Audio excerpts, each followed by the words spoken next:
Fire crackles in a backyard pit in Summerfield, Florida. The smell of burning rubber and accelerant chokes the humid April air. It looks like a typical weekend bonfire, but the fuel is human. A petty social media feud over a high school breakup has just ended in a cartel-style execution. The architects of this brutality are not seasoned gangsters. They are local teenagers. 5 kids, armed with firearms and absolute detachment, just erased a 15-year-old boy from existence. Please support the channel by subscribing and liking this video. Thank you so much. Summerfield, Florida, sits roughly 60 miles northwest of Orlando, though it feels entirely removed from the manicured lawns and corporate theme parks of the city. This is a region defined by suffocating humidity, sprawling horse pastures, and unpaved limestone roads that kick up a fine, chalky white dust with every passing truck. It is a working-class enclave where entertainment for local teenagers is notoriously scarce. Without bustling malls or recreational centers within walking distance, the youth of Summerfield often find themselves relegated to the forgotten edges of the town. They gather in empty dirt lots, hang out on the sagging porches of aging mobile homes, or retreat into the limitless, unsupervised expanse of the internet. The heavy drone of cicadas and the general lack of structured activities create a stagnant environment, a place where adolescent boredom can easily fester into something volatile. Within this quiet, sun-bleached landscape lived 15-year-old Seth Jackson. Seth was, by all accounts, a completely typical teenager navigating the chaotic transition between childhood and young adulthood. He was slight in build, weighing barely 130 pounds, with a mop of shaggy brown hair and a wide, earnest smile that he often used to diffuse tension. His world revolved around the simple mechanics of rural adolescence. He spent hours riding his BMX bike over homemade dirt ramps, listening to loud rock music, and meticulously cultivating a digital persona on social media platforms. His parents, Willie and Sonia Jackson, provided a loving and fiercely protective home. They understood the restless energy of their youngest son, watching him grow alongside his 2 older brothers. The Jacksons were a tight-knit, hard-working unit. Sonia frequently mentioned to her friends that Seth possessed a remarkably tender heart beneath his obligatory teenage bravado. He was the kind of boy who would stubbornly argue a point over chores or curfews, only to offer a quiet, sincere apology an hour later. Those who knew Seth well described a boy who was intensely loyal to his inner circle. He was known to quickly defend his friends against perceived slights, a trait that sometimes got him into minor, typical high school scrapes. However, like many 15-year-olds, Seth lacked the psychological maturity to recognize the line between a harmless digital dispute and genuine physical danger. He viewed the world through the highly polarized lens of youth, where social standing, rumors, and romantic alliances felt like absolute matters of survival. In a town like Summerfield, physical isolation was heavily offset by constant digital connectivity.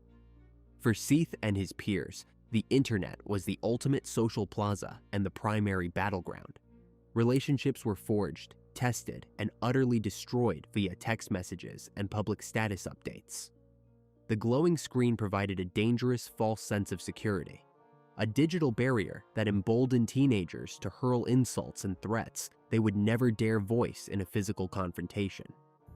This severe disconnect between the virtual echo chamber and the physical world was a defining characteristic of the local youth culture. For Seth, his mobile phone was a constant lifeline, a device he checked incessantly to maintain his status. As he navigated the complexities of high school, his interests naturally transitioned from skateboards toward the intense, often toxic arena of teenage romance. He was simply looking for connection, trying to find his footing in a hierarchy that rewarded aggression while penalizing vulnerability. This inherent desire for affection would soon push him out of the safety of his family's home and directly into the orbit of a deeply troubled older crowd. By the early months of 2011, the relationship inevitably imploded. The fallout was anything but a clean break. Instead of distancing themselves, the former couple engaged in a bitter, protracted war of attrition. The battlefield shifted entirely to the digital realm, specifically the public walls of social media. Status updates were instantly transformed into digital artillery. The teenage boy, nursing a bruised ego, posted highly derogatory comments regarding Amber's character and alleged infidelities. She retaliated with equal venom, tearing down his reputation in front of an audience of hundreds of their peers. This relentless public spectacle forced their mutual friends to take sides, turning a private emotional grievance into a community-wide spectator sport. The digital echo chamber amplified their hostility, validating their anger and stripping away the empathy that might have existed in a face-to-face confrontation. This toxic digital feud might have eventually burned itself out, fading into the background noise of high school drama, if not for the introduction of a highly volatile catalyst, 18-year-old Michael Bargo. He was a recent arrival in the area, carrying with him a dark, magnetic charisma and a deeply disturbed psychological profile. He harbored a profound, simmering rage born from a chaotic upbringing, which he masked beneath a carefully cultivated, hyper-aggressive persona. Bargo was obsessed with gang culture, organized crime, and the absolute power of lethal violence. He viewed the world through a warped, predatory lens where respect was the ultimate currency, and it could only be purchased through fear and physical dominance. Bargo quickly inserted himself into the local youth hierarchy, operating out of a dilapidated mobile home belonging to another 18-year-old, Charlie Ely. Charlie was a young woman who desperately craved social acceptance. To secure her status, she opened her doors to the displaced and troubled youth of the neighborhood. Her trailer became a completely unsupervised sanctuary, a place entirely devoid of adult boundaries, curfews, or moral oversight. Within the stagnant, humid confines of this makeshift headquarters, a deeply toxic surrogate family began to form. This insular group consisted of Bargo, Amber, Charlie, Amber's 16-year-old stepbrother Kyle Hooper, and 20-year-old Justin Soto. Soto was a quiet, physically imposing young man who naturally gravitated toward Bargo's dominant personality, acting as a willing enforcer. Kyle, meanwhile, was fiercely protective of his stepsister and easily manipulated by the older boys, eager to prove his own toughness. Bargo quickly recognized the malleability of his new peers and established himself as the undisputed leader of this teenage cartel. When Amber brought her digital grievances regarding her ex-boyfriend into the trailer, Bargo seized upon the conflict. He did not view the internet insults as petty teenage drama. He processed them as a direct, intolerable challenge to the group's honor. Bargo systematically began to radicalize the teenagers sitting on Charlie's sagging couches. He weaponized Amber's anger and Kyle's brotherly protectiveness, twisting the narrative until the boy posting on the internet was painted as an existential physical threat. Through endless hours of manipulation in the dim light of the trailer, Bargo steadily dismantled his friend's psychological barriers. He normalized the concept of extreme violence, speaking about murder not as an unthinkable crime, but as a necessary, completely justified solution to a problem. He convinced his followers that true loyalty required absolute ruthlessness. By absorbing Amber's spite and feeding it back to the group wrapped in cartel ideology, Bargo transformed a messy breakup into a unified, deadly obsession. The bait had been cast, and under Bargo's relentless psychological conditioning, the teenagers transitioned from typing angry comments to plotting a physical execution. April 17th, 2011. The stifling Florida heat began to break as the sun dipped below the tree line. Inside the dimly lit mobile home, the trap was meticulously laid out. The teenage cartel had spent the entire afternoon rehearsing the logistics of an execution. There was no hesitation, no moral panic. The plan required a lure, and Amber was instructed to cast the digital bait. She sat on the worn couch and composed a text message to her ex-boyfriend. The premise was simple. She wanted to talk. She suggested he come over to the trailer so they could finally work out their differences and return a few personal items. It was a calculated manipulation of his lingering attachment. Miles away, the boy received the message, his phone illuminated in his hand. The digital barrier that had fueled their bitter feud was suddenly dropping, replaced by an invitation for a face-to-face reconciliation. He had reservations. He texted back, asking directly if this was a setup. He wanted assurance that he would not be walking into an ambush. The response was immediate and falsely reassuring. The girl promised him that she would be alone, waiting for him on the front porch. The 15-year-old wanted to believe the conflict was over. He wanted to close the chaotic chapter of their breakup. He put his phone in his pocket and left the safety of his family's home, completely unaware that he was walking into a slaughterhouse. He navigated the dirt roads of Summerfield. The evening air was thick with humidity and the drone of insects. The crunch of gravel beneath his shoes marked his steady approach toward the property. Inside the trailer, the atmosphere was suffocatingly tense. The lights were turned off. The blinds were drawn tight. The cartel took their assigned positions. Justin Soto crouched in the shadows of the living room, his massive frame concealed behind a piece of furniture. Kyle Hooper stood rigid near the entryway, his hands gripping a heavy wooden object. A handle snapped from a tool. Michael Bargo positioned himself perfectly in the kill zone. He held a stolen .22 caliber revolver. His finger rested on the trigger. The metallic smell of gun oil mixed with the stale scent of cigarette smoke and sweat inside the confined space. Charlie Ely, the homeowner, retreated to a back bedroom, effectively sealing the perimeter. The silence was absolute. Outside, footsteps approached the wooden deck. The creak of the floorboards echoed through the thin aluminum walls. A knock. The door handle turned. The hinges whined. The boy stepped over the threshold into the dark living room. The transition from the humid evening air to the claustrophobic darkness of the trailer took a fraction of a second. His eyes could not adjust fast enough. The sensory shift was jarring. Before he could process the empty room or the absence of his ex-girlfriend, the trap sprang. Movement erupted from the blind spot. Hooper swung the wooden handle with maximum force. The heavy timber connected directly with the back of the boy's skull. The sickening, wet crack of the impact shattered the silence. The teenager's knees buckled instantly. He collapsed onto the cheap carpet, completely disoriented, his hands instinctively reaching for his bleeding head. Panic flooded the room.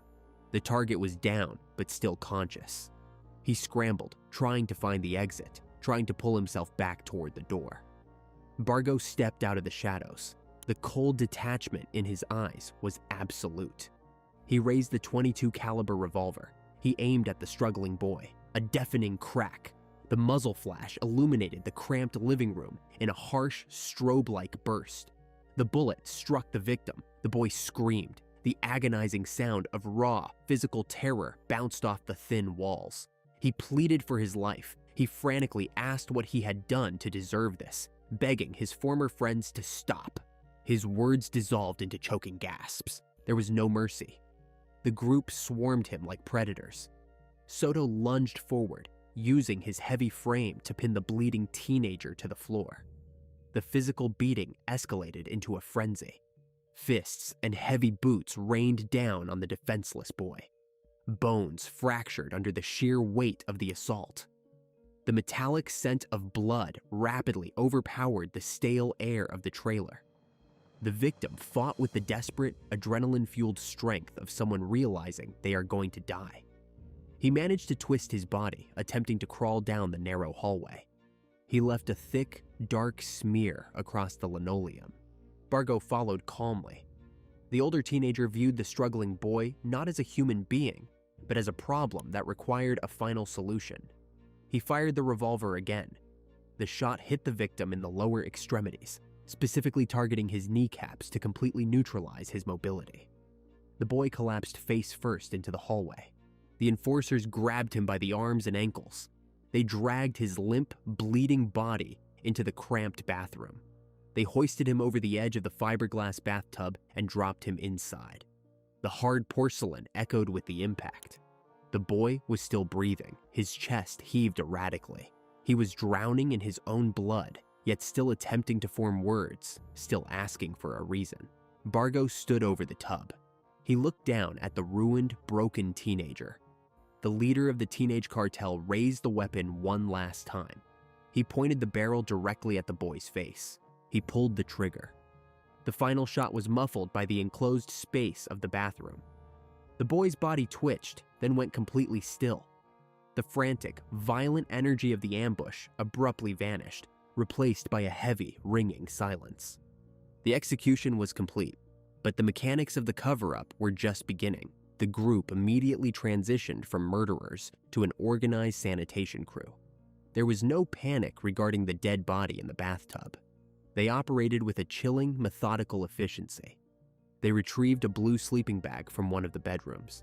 They wrestled the heavy, lifeless corpse into the fabric, zipping it shut to contain the massive amount of blood.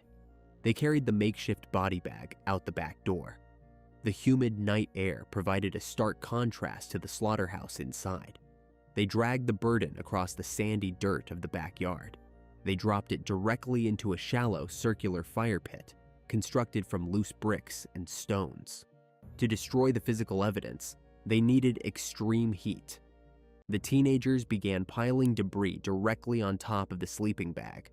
Wooden planks, broken branches, household trash, and old rubber tires were systematically stacked over the remains.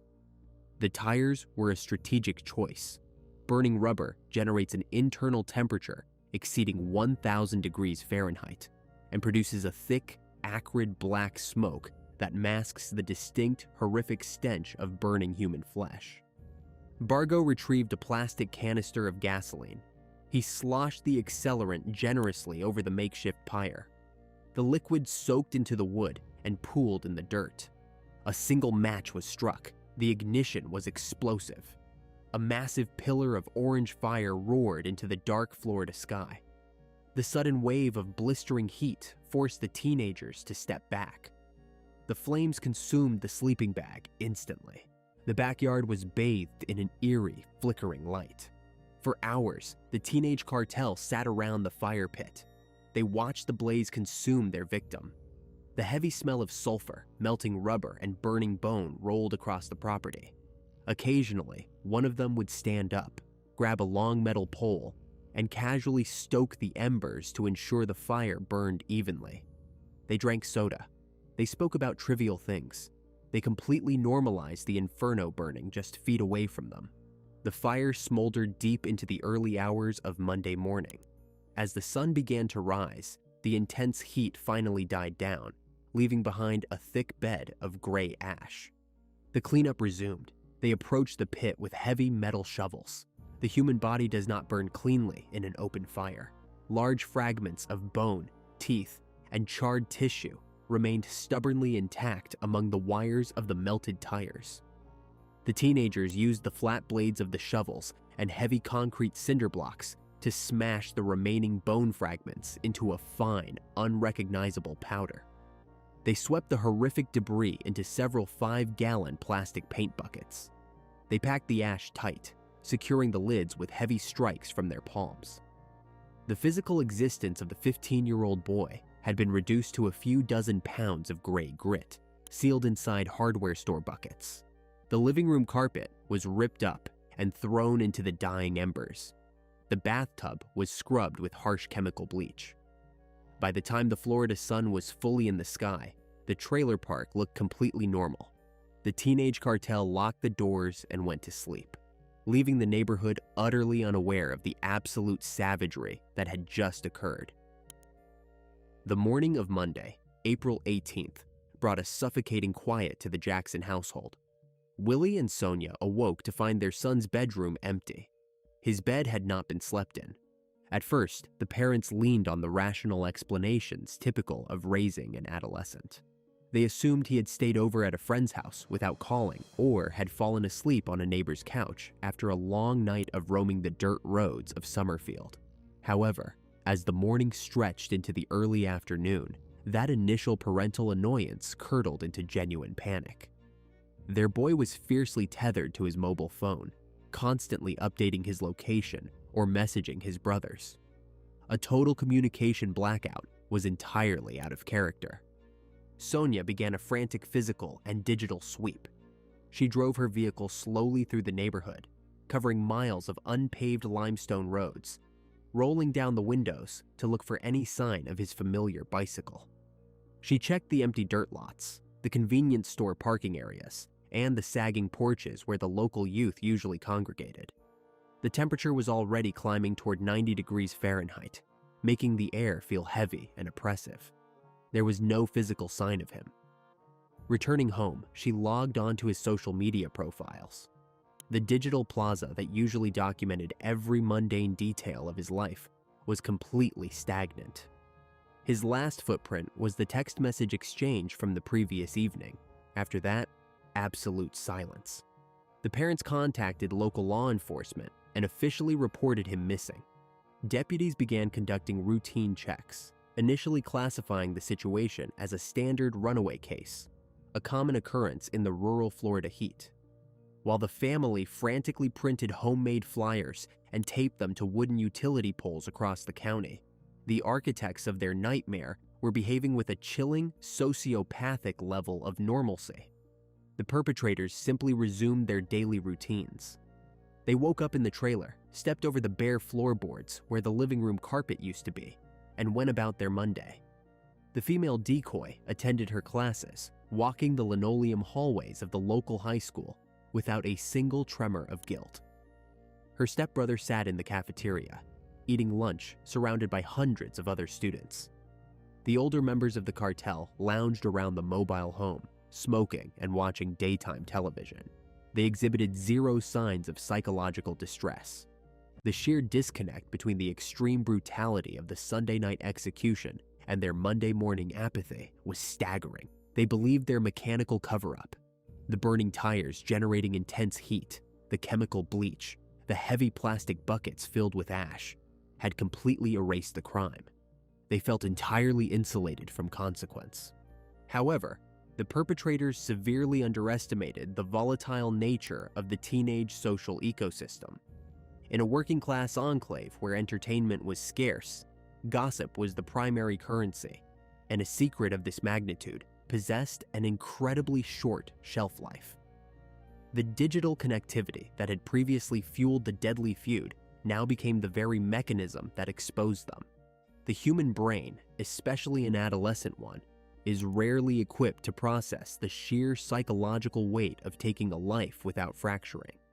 The social leaks started small, a whispered conversation in the back of a school bus, a cryptic, boastful text message sent to an outsider. The 16-year-old stepbrother, struggling with the lingering adrenaline and the horrific sensory memory of the heavy wooden handle connecting with a human skull, could not contain the secret.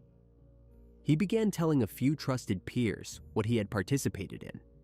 He framed the incident not as a horrific tragedy, but as a twisted badge of honor, a display of absolute loyalty to his surrogate family.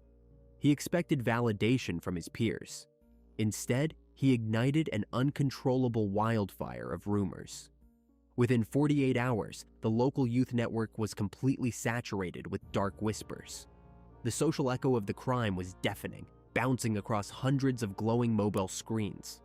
Students who had witnessed the bitter online breakup weeks earlier were now passing around horrific, fragmented details. They texted about a backyard fire pit, a stolen .22 caliber revolver, and remains hidden in hardware store buckets. The adult residents of Summerfield were thrust into a state of collective shock. For generations, the town had dealt with typical rural juvenile delinquency, vandalism, petty theft, or underage drinking in the horse pastures. But the calculated nature of this rumor suggested a level of depravity completely foreign to the community. The realization that their children were operating in a shadow world completely detached from adult supervision and basic human empathy, sent a wave of profound unease through the neighborhoods. The digital landscape had allowed these teenagers to desensitize themselves to violence, turning a physical murder into just another status update to be consumed and shared. The rumors eventually reached the frantic parents.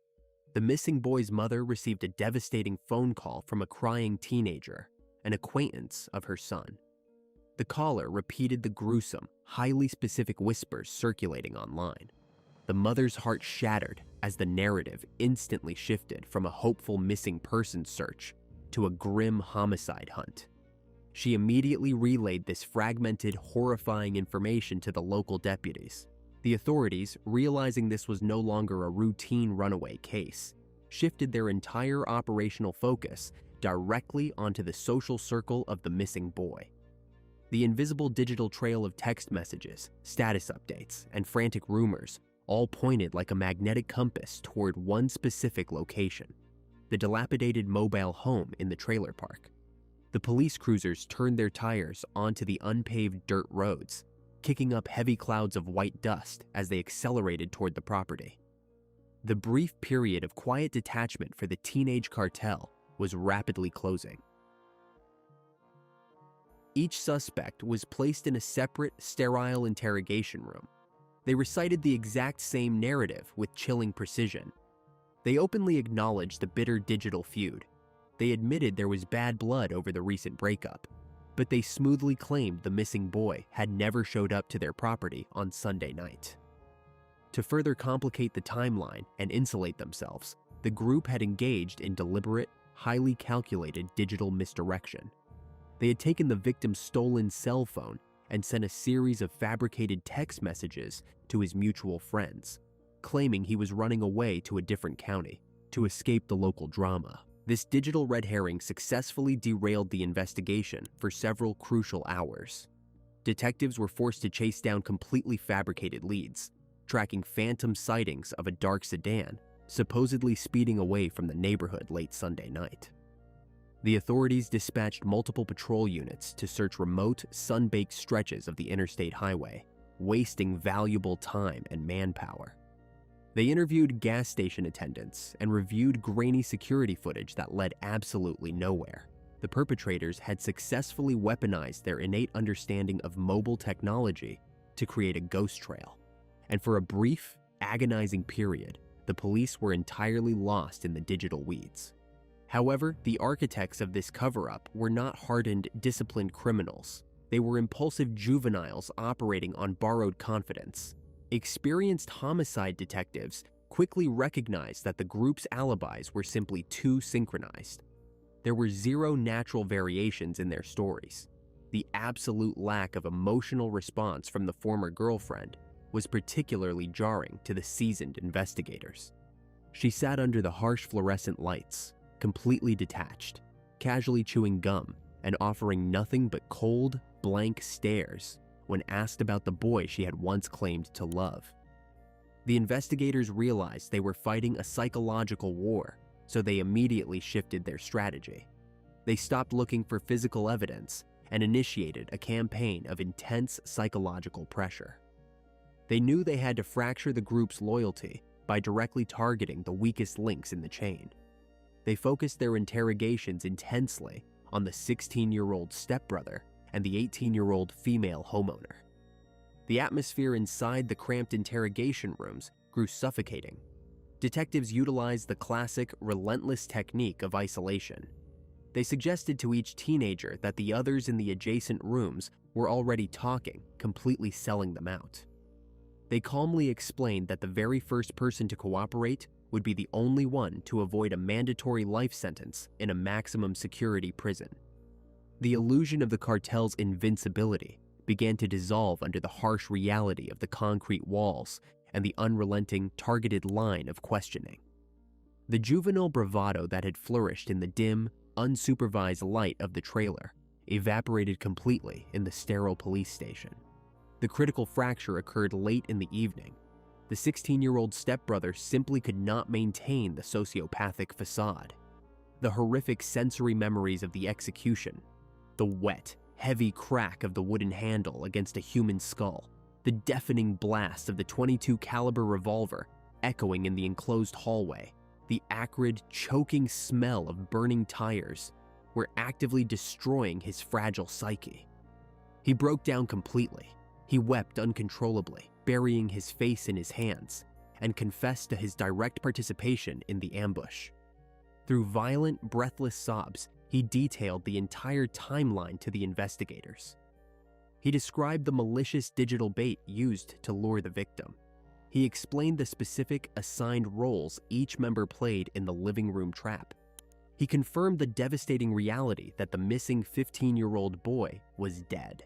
He explicitly recounted the horrific disposal of the body in the backyard fire pit, detailing how they had used heavy metal shovels and concrete cinder blocks to pulverize the remaining bone fragments into a fine powder.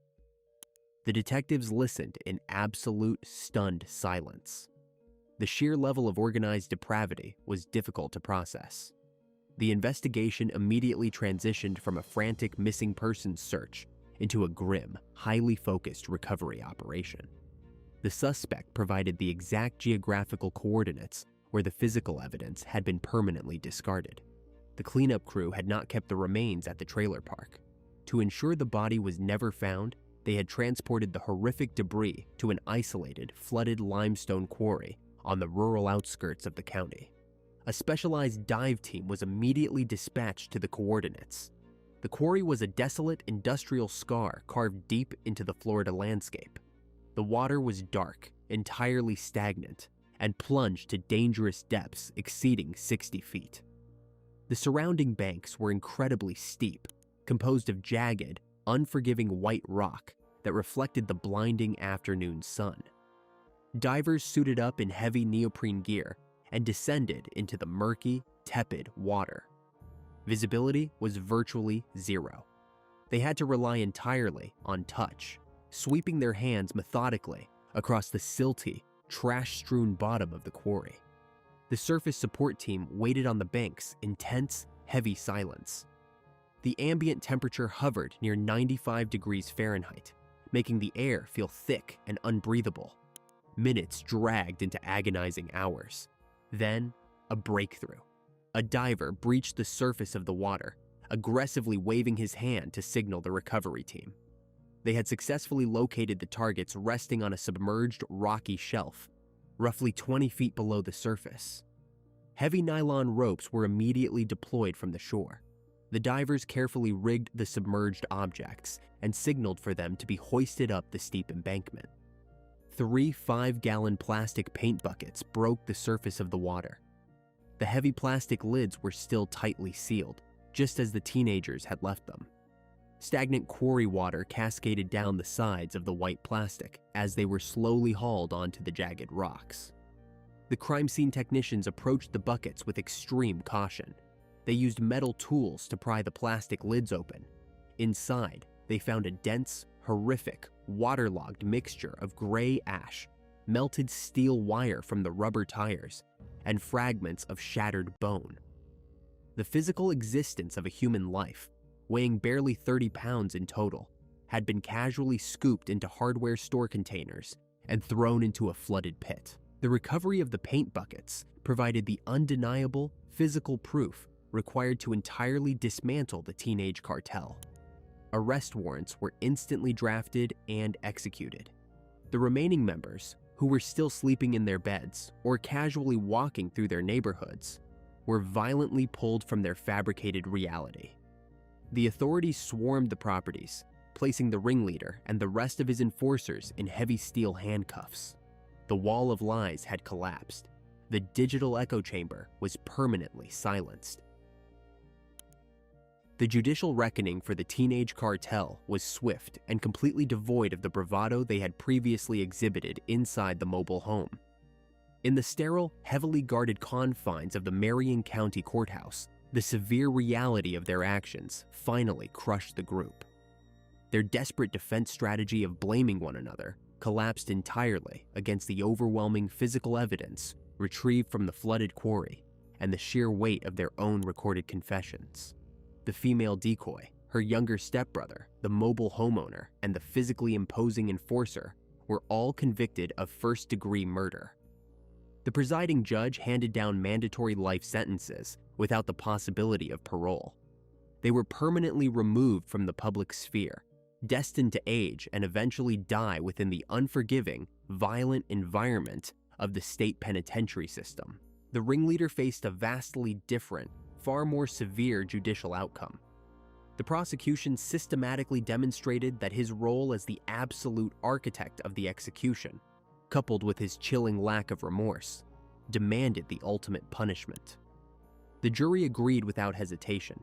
He was formally sentenced to death, officially securing his status at the time as the youngest inmate awaiting execution on Florida's death row. The terrifying illusion of his absolute control and gang authority was permanently reduced to a heavily monitored, solitary steel cage. The tragedy in Summerfield stands as a grim testament to the fatal intersection of adolescent impulsivity and extreme digital detachment. An entire community was permanently scarred by a completely preventable escalation. When glowing screens replace basic human empathy, the psychological barrier against lethal violence dissolves rapidly. The young victim simply sought reconciliation, but instead found absolute savagery at the hands of a makeshift cartel. His memory lingers as a dark, enduring warning, a horrific reminder of what happens when online grievance is allowed to mutate, unchecked, in the desolate shadows of the physical world. Please like this video and share your thoughts about this case in the comments.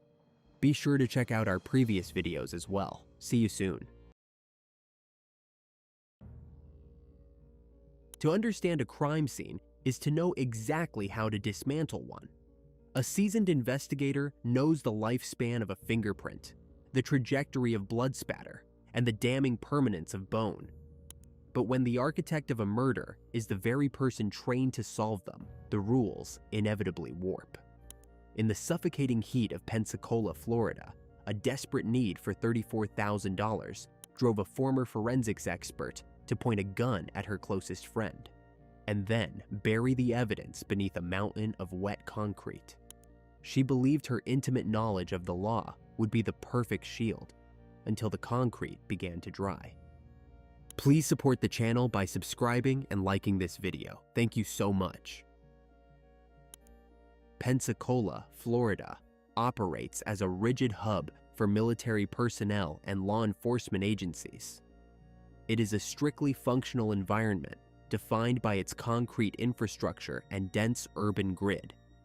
In the fall of 2017, 33-year-old Taylor Wright navigated this landscape with the precise calculation of a seasoned operative.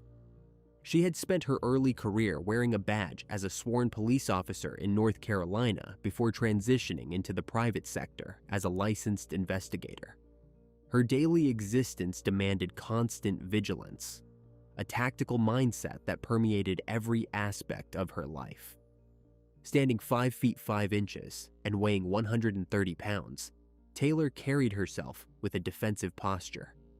Her routine consisted of sitting in unmarked vehicles, executing covert surveillance, and serving hostile legal summons. She understood the ugly mechanics of human deception. Colleagues described her as a fiercely independent operator who meticulously documented her surroundings and categorically refused to place blind trust in anyone. However, even the most paranoid investigators possess a psychological blind spot. For Taylor, that singular vulnerability was Ashley MacArthur. Ashley was thoroughly embedded in the local criminal justice apparatus. As a former crime scene investigator for the county sheriff's office, she had spent years processing the aftermath of violent felonies. Her duties involved photographing bullet trajectories, securing physical evidence, and cataloging the precise mistakes that invariably sent criminals to prison. She knew exactly how the local homicide detectives structured their cases because she had trained alongside them. These two women shared a highly specific professional vocabulary. They understood the slow machinery of the legal system, forging a bond built on shared cynicism. After leaving the forensics unit, Ashley transitioned into a private administrative capacity, managing financial logistics and operating a business out of a large property owned by her family, a sprawling tract of land situated just outside the city limits. She successfully projected the image of a stable professional who inherently understood the value of absolute discretion. Taylor functioned as the street-level operative, sharp, confrontational, and deeply untrusting. Ashley acted as the meticulous technician, organized, methodical, and aggressively calm. They spent countless afternoons dissecting the technical failures of the criminals they used to hunt. Taylor, whose career was built on suspecting everyone, found a rare intellectual equal in the former CSI. This established dynamic shifted dramatically when Taylor's personal life began to fracture under the weight of a highly contentious divorce. The legal separation from her ex-husband rapidly devolved into an aggressive battle over assets, forcing the private investigator to seek a secure repository for her finances. Taylor urgently needed a safe harbor, someone completely insulated from the legal blast radius of her marriage, who could manage sensitive capital without leaving a prominent paper trail. Ashley fit the required profile with chilling perfection. She possessed a spotless institutional record, a deep understanding of financial compliance, and an unwavering demeanor. She was the one individual Taylor calculated was smart enough to protect her, and too disciplined to ever betray her. This calculated trust formed the architecture of a fatal mistake. Taylor failed to apply her standard interrogative rigor to her closest associate. She analyzed Ashley MacArthur and saw a trusted colleague. She fundamentally failed to recognize a methodical predator quietly assessing the exact limits of her vulnerability. The professional boundaries between Taylor Wright and Ashley MacArthur dissolved rapidly. They initially bonded over the shared exhaustion of navigating the male-dominated law enforcement landscape of Escambia County. Their interactions shifted from brief professional exchanges regarding case files to hours spent drinking in local bars, dissecting the psychological flaws of the suspects they investigated. Taylor viewed Ashley not just as a colleague, but as a tactical asset. Someone who understood the precise legal mechanisms of the state and operated with a similar level of strict operational security. By the summer of 2017, Taylor's marriage reached a point of total collapse. The divorce proceedings were highly adversarial, characterized by aggressive legal maneuvers and bitter disputes over shared financial resources. Taylor operated under the intense paranoia that her ex-husband would attempt to freeze her assets or claim a portion of her savings through court orders. She needed to liquidate a significant portion of her net worth and hide it completely outside the banking system's immediate view. It was a classic asset protection strategy, but it required an utterly trustworthy third party.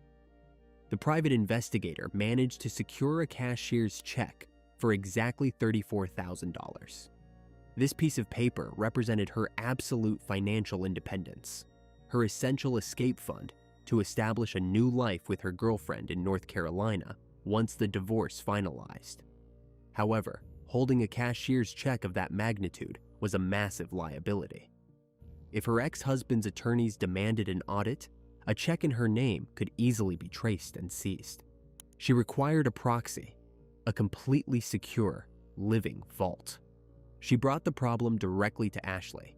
Taylor requested that her friend hold the $34,000 in a secure safety deposit box under the MacArthur name, effectively keeping it insulated from the divorce proceedings.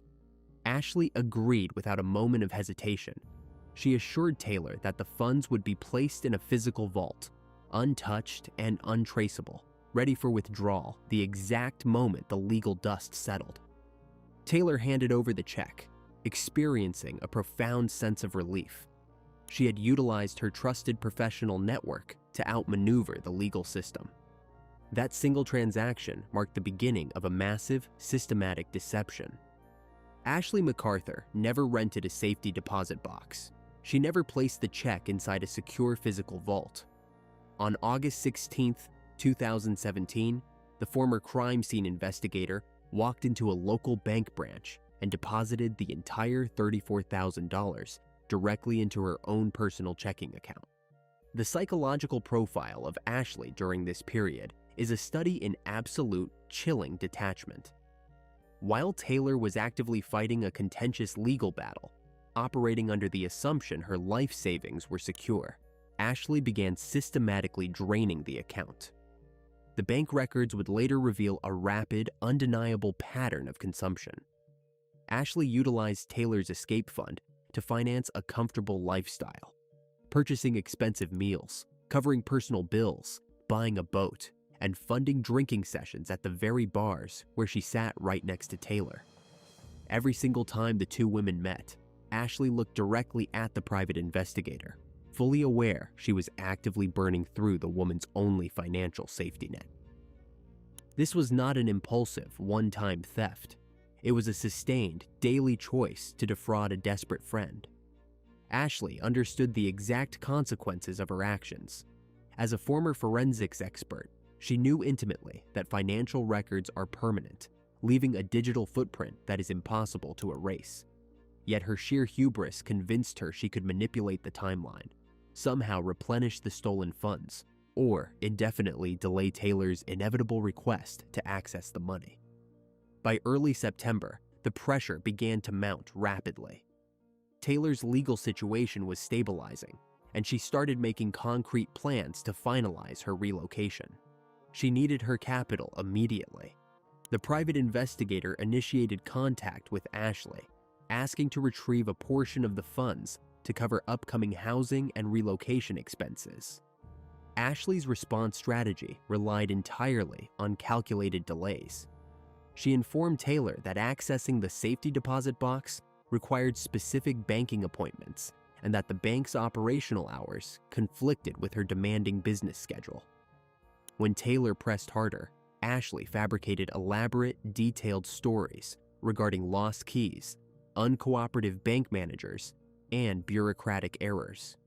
She maintained a flawless facade of helpfulness, consistently assuring her friend that the money was perfectly safe and that she just needed a few more days to sort out the logistics. But Taylor Wright was not an ordinary civilian.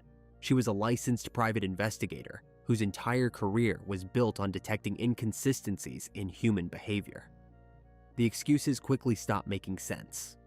The delays triggered Taylor's inherent, deeply ingrained paranoia. The professional instincts that she had previously suspended for her friend suddenly reactivated with full force. Taylor began demanding the money with increasing aggression, sending a barrage of text messages that shifted from polite requests to hard, uncompromising ultimatums. She informed Ashley that she was done waiting and expected the cash in hand. The financial trap Ashley had built for herself was now closing shut. The bank account was practically empty. The $34,000 no longer existed. There was no safety deposit box to open. Ashley realized that Taylor was days, if not hours, away from demanding to visit the bank in person to oversee the withdrawal. Once Taylor discovered the theft, she would not hesitate to involve local law enforcement. The former CSI was staring down the barrel of a major felony grand theft charge. A conviction would guarantee the complete destruction of her professional reputation, the loss of her business, and result in years of incarceration in a state penitentiary. Ashley MacArthur weighed the consequences of a grand theft conviction against the alternative. She determined that returning the money was mathematically impossible, and allowing Taylor to discover the truth was simply unacceptable. The former investigator began calculating a permanent, violent solution to her financial problem. September 8, 2017, commenced with a rigid, uncompromising ultimatum. Taylor Wright woke up operating on pure tactical focus. She had entirely exhausted her tolerance for bureaucratic delays, banking errors, and shifting timelines. She communicated a final directive to Ashley MacArthur, making it completely clear that the waiting period was over. Taylor required physical access to her $34,000 immediately to finalize her out-of-state relocation. She established a strict schedule for the day, confirming that she would arrive to collect her capital and would not accept any further logistical excuses. Taylor was functioning as a seasoned investigator, executing an asset recovery, cold, direct, and unyielding. Ashley received the transmission. The financial reality was absolute. Her personal accounts were depleted.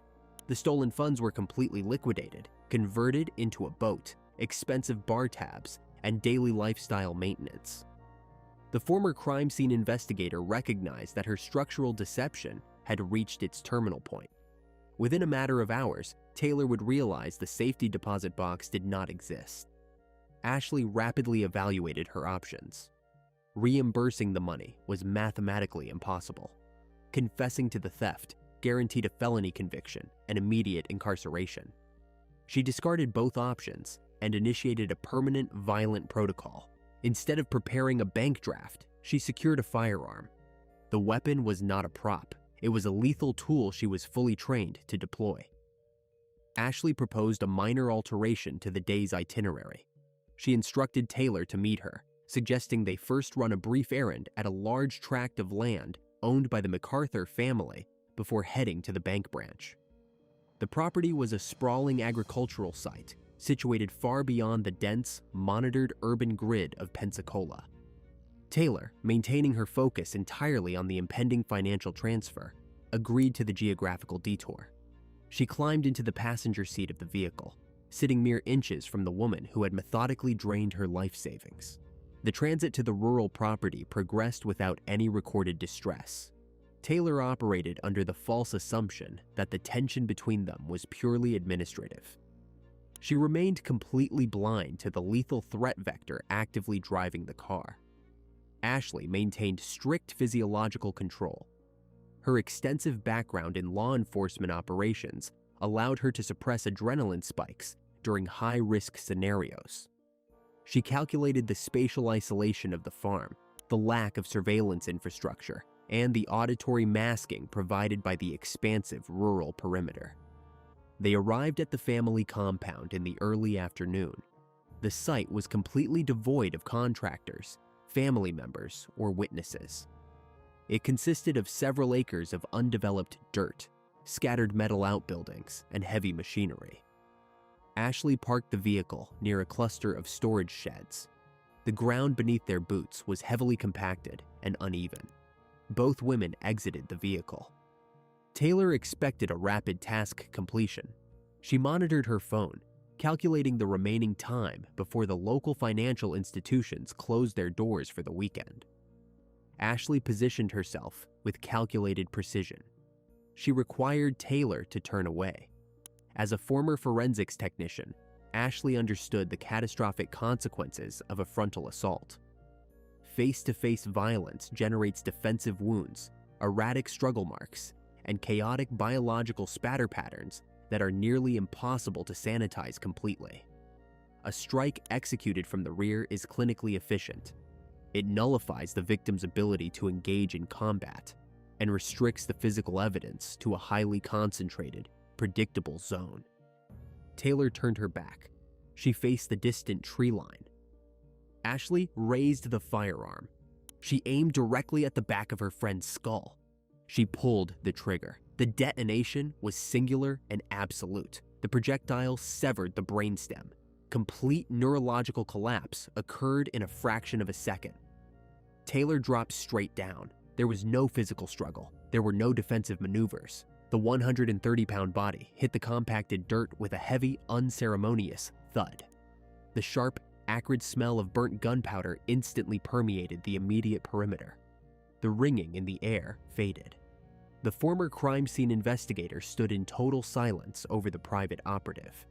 The financial debt was permanently erased. However, a lethal gunshot constitutes only the initial phase of a homicide.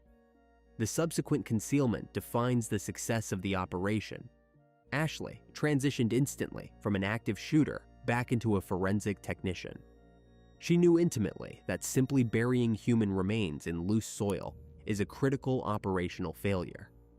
Cadaver dogs are specifically trained to detect decomposition gases venting through standard dirt. Ground-penetrating radar easily identifies anomalies in loose burial sites. She required an impenetrable synthetic barrier. Ashley gripped Taylor's remains. She dragged the dead weight across the abrasive surface of the farm toward a pre-selected depression near the property boundary. The physical friction was immense, leaving temporary drag indicators in the dust. She positioned the body inside a shallow trench. She then secured the perimeter and drove her vehicle directly to a commercial hardware store. Interior security cameras captured her navigating the aisles with a heavy-duty flatbed cart. Her demeanor was entirely methodical. She loaded the cart with multiple heavy bags of quick-setting concrete and bags of densely fertilized potting soil. She processed the transaction at the register, handling the payment with steady hands. The acquisition was executed with the calm efficiency of a contractor purchasing standard building supplies. She drove the heavy materials back to the isolated farm. Ashley manually hauled the heavy paper sacks of concrete to the edge of the trench. She ripped them open, the fine gray silica dust coating her forearms and clothing. She poured the dry chemical mix directly over Taylor's body, ensuring maximum coverage. She introduced water to the powder, immediately activating the exothermic chemical hardening process. The wet concrete emitted a strong, distinct alkaline odor as it began to cure. It rapidly formed a dense, rigid shell over the victim. She was actively constructing a subterranean sarcophagus designed specifically to trap the biological scent of decomposition and deflect the electronic signals of police scanning equipment. Once the thick concrete layer was successfully poured and began to set, Ashley utilized the heavy bags of potting soil. She dumped the dark, nutrient-rich dirt directly over the curing concrete slab, tamping it down to level the surface. She then systematically scattered old debris, broken branches, and discarded farm equipment over the newly disturbed earth. She artificially weathered the site, engineering it to blend flawlessly with the surrounding agricultural waste. To an untrained visual inspection, the burial plot appeared as nothing more than a forgotten pile of rural junk. Ashley cleaned the residual dust from her skin, packed her vehicle, and drove away from the property. She had successfully engineered what her training told her was an absolutely undetectable crime scene. The immediate aftermath of September 8th involved a total communications blackout. Taylor maintained a strict, non-negotiable daily check-in protocol with her girlfriend residing in North Carolina. The private investigator's phone ceased transmitting data late in the afternoon. Messages accumulated without delivery confirmations. Calls routed directly to an automated voicemail system. For a professional operative who relied heavily on digital connectivity and understood the inherent risks of her daily work, this abrupt silence was an immediate indicator of a critical failure. The girlfriend did not wait for a standard 48-hour window. She waited precisely 24 hours before contacting the local authorities to formally register a missing person report, communicating an extreme level of urgency to the dispatch center. The transmission of this report through the Escambia County dispatch system generated an immediate, highly irregular social echo. The local law enforcement community operates as a closed, insulated network. Taylor was a recognized entity within this grid. She possessed a verified background as a sworn officer and actively operated as a licensed investigator within their jurisdiction. When an ordinary civilian disappears, the initial institutional assumption often leans toward a voluntary absence or a temporary crisis. When an investigator vanishes, the consensus immediately defaults to foul play. Rumors began circulating rapidly through the precinct corridors, briefing rooms, and local establishments frequented by off-duty personnel.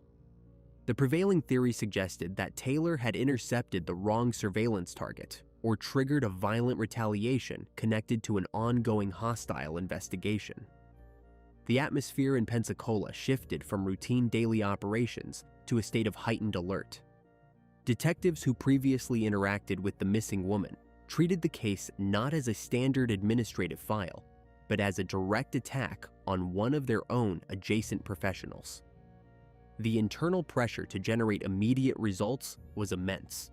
Standard operating procedure dictates establishing the victim's final known physical coordinates. The investigative vector pointed directly to Ashley MacArthur. She was the final individual recorded in Taylor's physical proximity before the communications blackout. Detectives initiated contact, expecting routine cooperation from a former colleague. They encountered a masterclass in calculated deflection. Ashley did not exhibit the erratic physiological markers typical of a civilian under police scrutiny. Her heart rate remained stable. Her vocal cadence was entirely flat, measured, and stripped of unnecessary emotion. She leveraged her extensive background as a crime scene technician to execute what she believed was an impenetrable alibi. She understood exactly how detectives structured interrogations, anticipating their specific lines of inquiry. She preemptively supplied the exact data points they required to close the loop on her involvement, ensuring her statements contained zero verifiable contradictions. During the formal interview process, the former forensics expert laid out a meticulously fabricated timeline. She informed the investigating officers that she and Taylor had indeed spent the morning together, attempting to resolve a complex financial transfer. She claimed they visited the bank branch, but a bureaucratic error prevented the immediate withdrawal of the requested funds. According to her narrative, this administrative failure caused her friend extreme distress. Ashley utilized indirect speech with surgical precision to shape the detective's perception of the victim's mental state. She reported that Taylor became highly agitated, verbally frustrated with the ongoing divorce proceedings, and desperate for a rapid chemical release. The core of the alibi rested on a phantom vehicle. Ashley stated with absolute conviction that after returning to the MacArthur residence, Taylor abruptly summoned a commercial rideshare service. She provided a specific, logical detail, noting that her friend intended to visit a local bar to consume alcohol and decompress from the mounting legal pressure. The brilliance of this fabricated narrative lay in its operational plausibility. It successfully exploited the known stress factors in Taylor's life without over-explaining the scenario. The contentious divorce was a documented, highly volatile reality. The urgent need for a financial transfer was an established fact.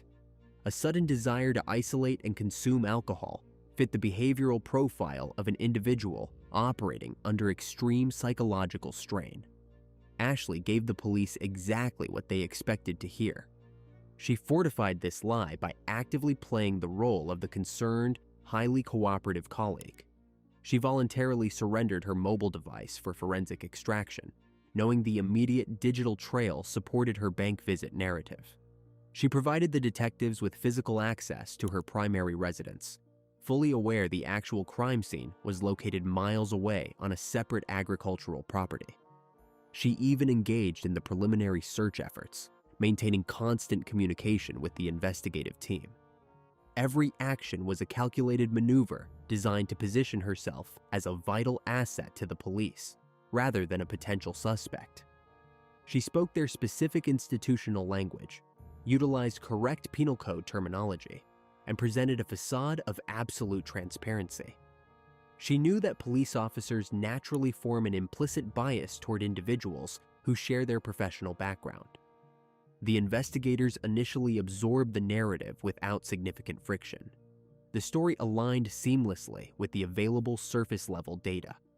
The local law enforcement apparatus temporarily redirected its focus outward, deploying resources to search for a non-existent rideshare driver and canvassing local bars for a woman who was already permanently encased in a concrete vault.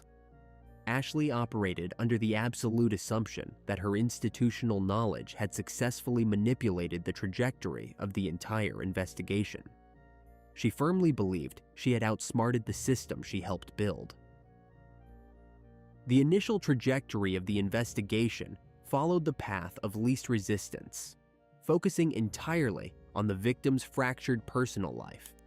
Detectives zeroed in on the ex-husband residing in North Carolina. The logic was institutionally sound and followed standard investigative protocols. The divorce proceedings were highly adversarial, marked by bitter disputes over financial assets, property divisions, and future logistics. The ex-husband possessed a clear, documented motive. Escambia County investigators expended crucial early resources coordinating with out-of-state law enforcement agencies. They initiated a comprehensive background check, reviewing his personal financial records, pulling highway toll camera footage, and verifying his physical location during the critical window of September 8th. The internal pressure to close the case quickly pushed the entire department to focus almost exclusively on this specific angle. This pursuit proved to be a massive operational dead end. The ex-husband provided an airtight alibi backed by independent verification, witness statements, and undeniable electronic timestamps. He was hundreds of miles away when the communication blackout occurred. The investigative team realized they had burned valuable days chasing a psychological profile rather than following the physical evidence. The realization caused significant operational frustration within the precinct. The focus had to pivot immediately backward, returning directly to the last verified person to see the private operative alive. They had to stop looking at the suspect they wanted and start analyzing the suspect they actually had. The primary shift in the case occurred when the administrative wheels of the financial system finally turned. Securing bank records requires formal subpoenas, a process that inherently delays data acquisition. When the documents detailing the victim's banking history finally returned to the investigators' desks, they expected to find a hidden safety deposit box or offshore transfers related to the divorce strategy. Instead, the printed ledgers revealed a glaring, immediate anomaly that completely shattered the established narrative. The $34,000 cashier's check had never been secured in a vault. The documents showed a direct deposit initiated on August 16th, straight into a personal checking account controlled exclusively by the former crime scene technician. The financial audit laid out a clinical, undeniable timeline of theft. Investigators systematically tracked the subsequent withdrawals over the following weeks. They noted heavy, continuous expenditures that directly funded a highly comfortable lifestyle. The stolen funds were used to purchase a boat, cover daily administrative bills, and pay for expensive bar tabs, often at the exact locations where the two women socialized together. The motive was no longer theoretical or based on precinct rumors. It was documented in black and white on the banking statements. The former forensic investigator had not lost the money. She had not delayed a transfer due to banking errors. She had stolen the entire sum, systematically liquidated it, and lied directly to the police during her initial interview. Armed with this hard financial motive, the Digital Forensics Unit executed a secondary strike against the fabricated alibi. They submitted emergency requests for the historical cell tower data for both mobile devices. The resulting geographic map completely dismantled the rideshare narrative step by step. The electronic pings demonstrated that the missing woman never traveled toward any local bars or urban centers on the afternoon of her disappearance. Instead, the raw data proved that both devices traveled in perfect tandem.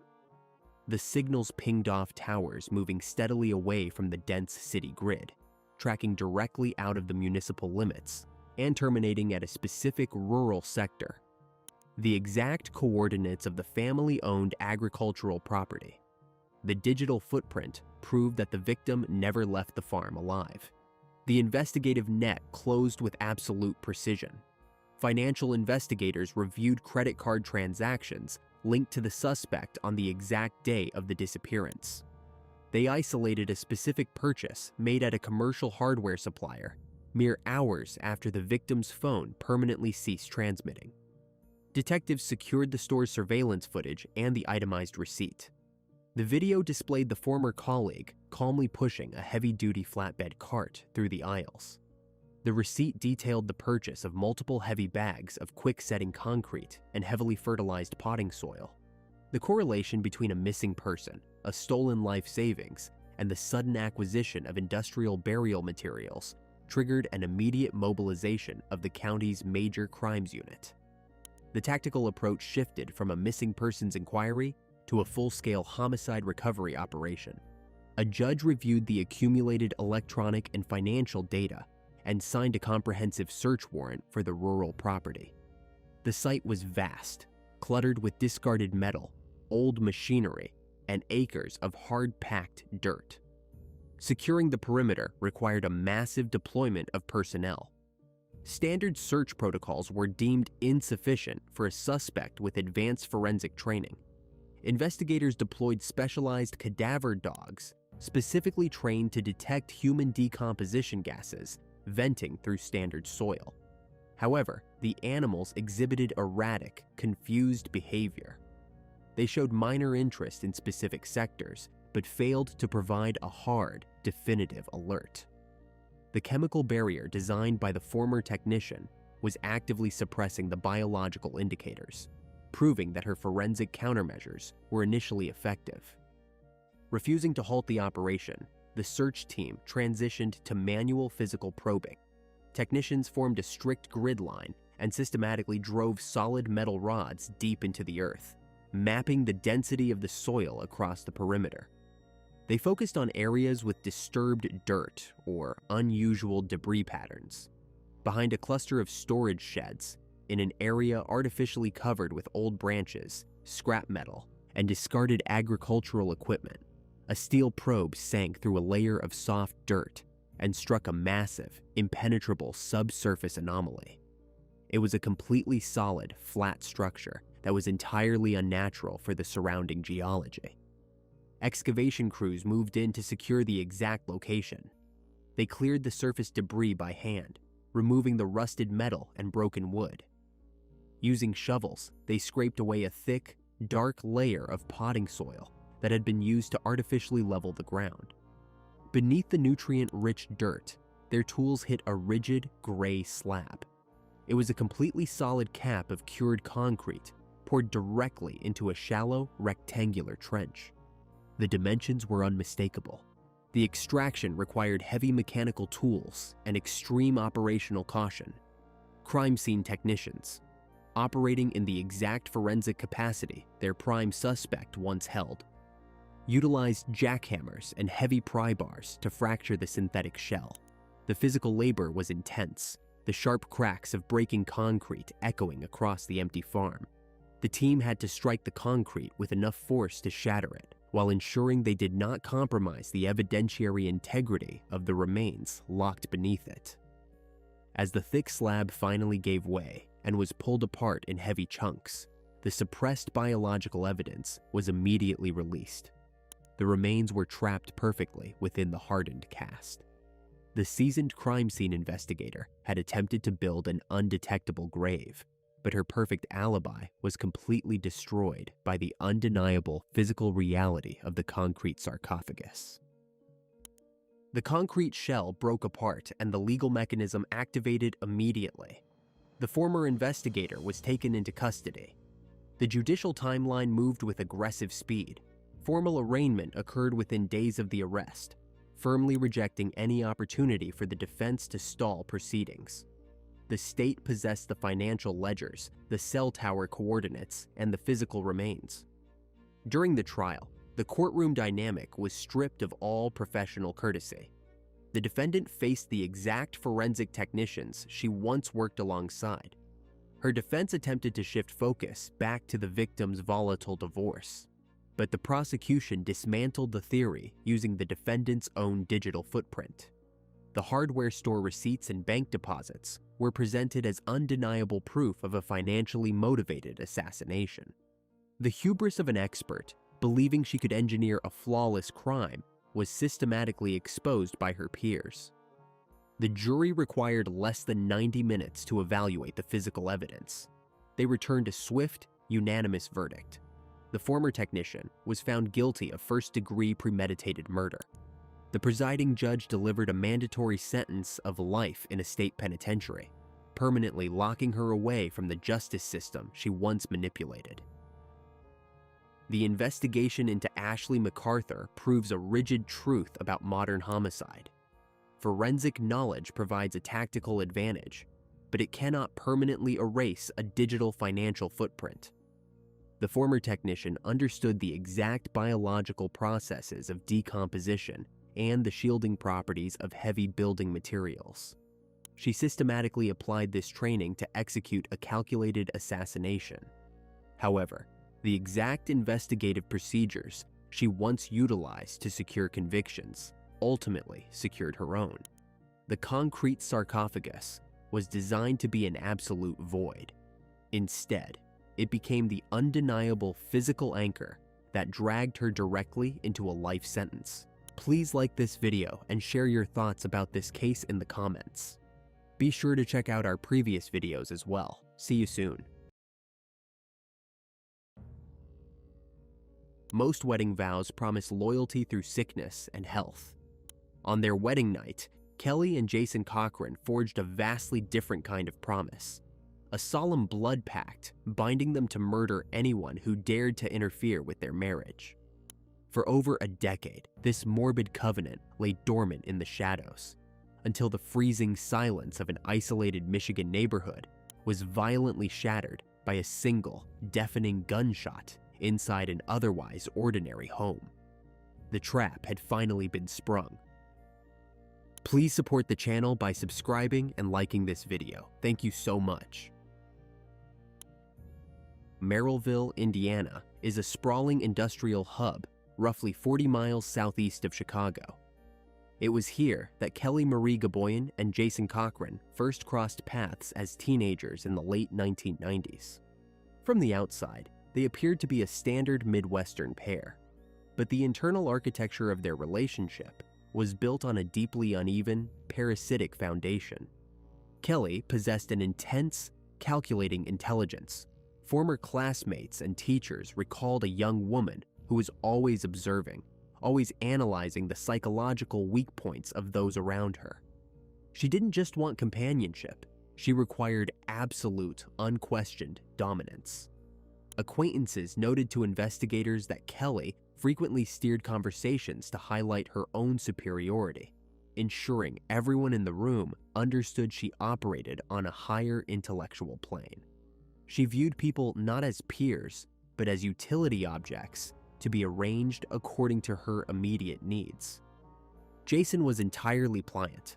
He was a quiet, unassuming young man who sought firm direction and found it in Kelly's overwhelming personality. By the time they married in 2002, the power dynamic was permanently cemented. Their union was not a partnership of equals. It was a psychological annexation. Jason surrendered his autonomy completely, allowing his new wife to dictate their finances, their social circle, and eventually their entire moral compass. As the years progressed, Jason's physical health began to aggressively mirror his psychological submission. He developed severe, chronic back pain that radiated down his spine, eventually requiring multiple invasive surgeries. The physical deterioration left him largely incapacitated. He spent most of his days confined to the house, his world shrinking to the square footage of their living room and the immediate demands of his wife. As his physical strength waned, his dependency on Kelly transformed into a desperate, clinging obedience. Kelly weaponized this physical vulnerability. She methodically isolated Jason from his extended family in Indiana, ensuring she was his sole provider and his only link to the outside world. She managed his daily medication schedule, effectively turning relief from excruciating pain into a conditioned reward for total compliance. Relatives later reported that Jason seemed visibly terrified of upsetting his wife, carefully monitoring her facial expressions before answering simple questions. He had become a hostage in his own marriage, bound by a twisted sense of loyalty and a complete inability to function independently. Despite his daily suffering, Jason worshipped the ground Kelly walked on. He interpreted her tyrannical control as a form of profound, fierce love. For Kelly, Jason was the perfect vessel. He was a man who would never challenge her authority, never attempt to leave, and, most importantly, never refuse a command. This absolute blind submission laid the groundwork for the grotesque vow they made on their wedding night. The pact to eliminate anyone who threatened their bond was not a mutual agreement forged in romantic passion. It was a loyalty test designed by Kelly, a dark, abstract hypothetical that she slowly, patiently shaped into an actionable protocol. They existed in this isolated, toxic ecosystem for over a decade. The couple eventually decided to leave the industrial sprawl of Indiana, seeking a drastic change in scenery. But a shift in geography could not cure the rot at the core of their relationship. The impending move would only serve to heighten their isolation, pushing them further away from any remaining social tethers and placing them directly on a collision course with the pack's first target. In 2013, the Cochrans severed their final ties to Indiana and drove nearly 400 miles north, crossing into the remote expanse of Michigan's Upper Peninsula. They settled in Caspian, a decaying mining village pressed hard against the borders of Iron River. This was a landscape defined by its hostility. For 6 months of the year, the region was buried under feet of lake-effect snow, with winter temperatures routinely plunging far below 0 Fahrenheit. The dense, suffocating canopy of the Ottawa National Forest surrounded the town, offering absolute isolation. It was the perfect environment for a predator to operate without observation. They purchased an old, weathered house on a quiet street. For Jason, the relocation changed nothing. His chronic spinal degradation kept him trapped indoors, his physical world remaining completely static. He sat in the dimly lit living room, heavily medicated and entirely dependent on his wife for his basic survival needs. Kelly, however, thrived in the new environment. She required external stimulation and an audience to manipulate. To satisfy this need, she secured a position at a local heavy machinery manufacturing plant. It was within the metallic, deafening confines of this factory floor that she identified her next utility object, a colleague named Christopher Regan. At 53, Chris was the absolute antithesis of Jason Cochran. He was a United States Air Force veteran who maintained peak physical condition, running several miles a day regardless of the freezing Michigan weather. He was robust, outgoing, and widely respected by his coworkers. Chris was also a man in transition. He had recently finalized plans to leave the brutal northern winters behind and relocate to Asheville, North Carolina, seeking a fresh start. He was single, confident, and possessed an easy charm, making him an irresistible target for Kelly's psychological games. She initiated the contact. Kelly began shadowing Chris at the factory, studying his routines and identifying his emotional blind spots. She skillfully adopted the persona of a fragile, trapped woman. She fed Chris a fabricated narrative of domestic abuse, portraying Jason as a volatile monster and herself as a desperate victim seeking a momentary escape. Chris, possessing a natural protective instinct honed by his military background, fell directly into the trap. The professional boundary dissolved, and Kelly successfully initiated a clandestine sexual affair. For Chris, the relationship was an insignificant physical entanglement, a brief diversion before his impending move down south. He kept his bags packed in his apartment, completely unaware that he was being woven into a fatal domestic protocol. Kelly had no intention of keeping the affair a secret. Secrecy offered no psychological leverage. She wanted the collision. She deliberately began leaving digital breadcrumbs for Jason to find, ensuring he would discover the infidelity. When he inevitably confronted her, Kelly did not apologize. Instead, she weaponized the betrayal. She explicitly detailed Chris's physical superiority, using the older man's fitness as a blunt instrument to batter Jason's already fragile ego. She forced her husband to visualize the intimacy she shared with a healthy, capable man. The manipulation achieved its exact intended effect. Jason's reaction was not to demand a divorce or leave the house.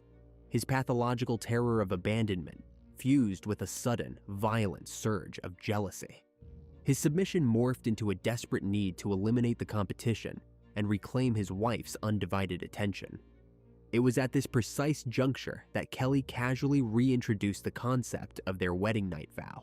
The abstract promise to destroy anyone who interfered with their marriage was no longer a theoretical exercise. Kelly had painstakingly built a real-world scenario to test it. She had presented the threat, and now she demanded that Jason fulfill his end of the bargain to prove his absolute loyalty. The dynamic in the Caspian house shifted from toxic stagnation to active, lethal planning. They began mapping out the logistics of a murder. They inventoried the tools in their garage, noting which instruments could easily sever bone and tissue. They analyzed the structural layout of their own basement, identifying the areas where sound would be muffled by the earth. They purchased heavy-duty plastic sheeting, industrial cleaning supplies, and reciprocating saw blades. Every step of the preparation was a shared activity. Kelly directed the methodology, while Jason, driven by a toxic cocktail of obedience and jealousy, complied with every instruction. The freezing Michigan woods outside their windows provided the ultimate disposal site. They had millions of acres of untamed wilderness at their disposal, populated by black bears and coyotes capable of erasing biological evidence within days.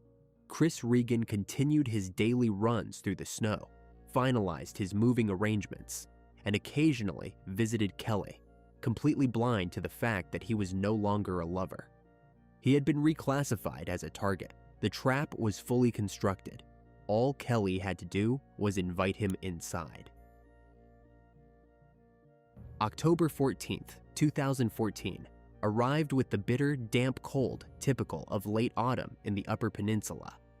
Outside the house in Caspian, the temperature hovered in the low 40s Fahrenheit, freezing the muddy topsoil into a rigid crust.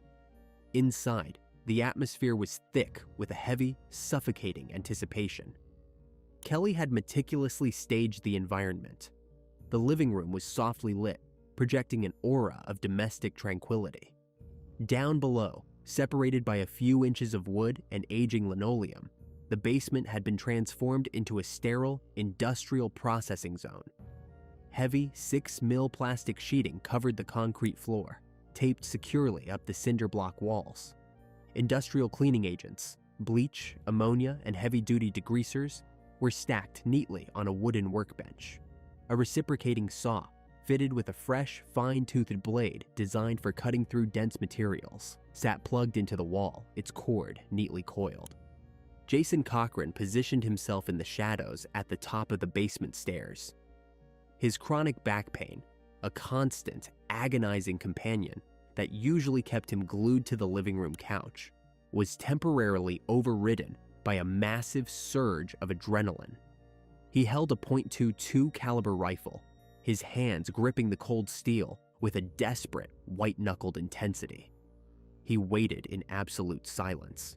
His breathing was shallow. He listened to the hum of the refrigerator and the wind pressing against the siding of the old house. He was fulfilling his purpose. He was finally proving his absolute worth to the only person who tethered him to reality. Kelly stood in the kitchen, her demeanor entirely detached and analytical. She had sent the final text message to Christopher Regan earlier that afternoon, inviting him over for dinner and a quiet evening. She had assured him that her husband would be out of the house. It was a simple, mundane invitation. Chris, entirely unaware of the shifting dynamics and his new classification as a target, accepted. He had just finished his daily evening run. He was in prime physical condition, weighing roughly 185 pounds of solid, maintained muscle. He drove his vehicle through the quiet, snow-dusted streets of the mining village, pulling into the driveway of the weathered house just after dusk. The heavy wooden front door creaked open. Chris stepped inside, stamping the cold mud from his boots. He brought with him the sharp, ozone scent of the freezing Michigan air. He moved into the kitchen, his posture relaxed, his guard completely lowered by months of intimate familiarity. Kelly greeted him with a practiced, hollow warmth. She offered him food. She offered him a drink. She moved around the space with a slow, deliberate rhythm, silently guiding him deeper into the house, steering him closer to the narrow hallway that led past the basement door. They transitioned toward the living area. The timing had to be precise. Kelly paused, stepping slightly to the side to clear the firing line. It was a physical cue. The basement door swung open. Jason emerged from the darkness. He did not yell. He did not issue a warning. The confrontation Kelly had engineered required no preamble. The psychological conditioning of the past decade culminated in this singular fraction of a second. Chris barely had time to register the man standing in the doorway. He turned his head, the confusion just beginning to form on his features. A single shot ruptured the quiet house. The sound was deafening, bouncing violently off the low ceilings. The .22 caliber bullet struck Chris Reagan squarely in the back of the head. His body went entirely rigid. The kinetic energy of the projectile instantly neutralized his central nervous system. There was no struggle, no defensive wounds. The physically superior, military-trained athlete collapsed onto the floor with a heavy, unceremonious thud. The harsh scent of burnt gunpowder instantly overpowered the smell of the kitchen. A thick, dark pool began to expand rapidly across the floorboards. Silence slammed back into the house. Jason stood frozen, the rifle still raised, his chest heaving as the adrenaline began to rapidly recede, replaced instantly by the agonizing, burning sensation radiating down his damaged spine. He looked at his wife. Kelly did not scream. She did not panic. She looked down at the lifeless body of her former lover, her face a mask of absolute, chilling indifference. The pact was sealed. The test of loyalty was complete. Jason had proven his submission with blood. Now, the brutal logistics of disposal commenced. They had millions of acres of dense national forest waiting outside, but they could not move a 185-pound man in one piece. The structural layout of the house mandated the next horrific phase. Jason, fighting through the returning waves of physical agony, grabbed Chris by the ankles. Kelly grabbed his arms. Together, they dragged the dead weight across the living room. The friction of heavy winter clothing against the floor created a dull, rhythmic scratching sound. They reached the basement threshold. They maneuvered the body down the narrow wooden stairs. Gravity did most of the work, the torso thumping heavily against each step, leaving a grim, smeared trail in its wake. The descent felt endlessly long. The physical exertion was immense, stripping away any remaining energy and leaving Jason gasping for air in the damp, subterranean chill. The basement was freezing. The concrete walls trapped the dropping temperature. The harsh fluorescent lighting buzzed erratically overhead, illuminating the plastic-covered floor. They positioned Chris in the center of the sheeting.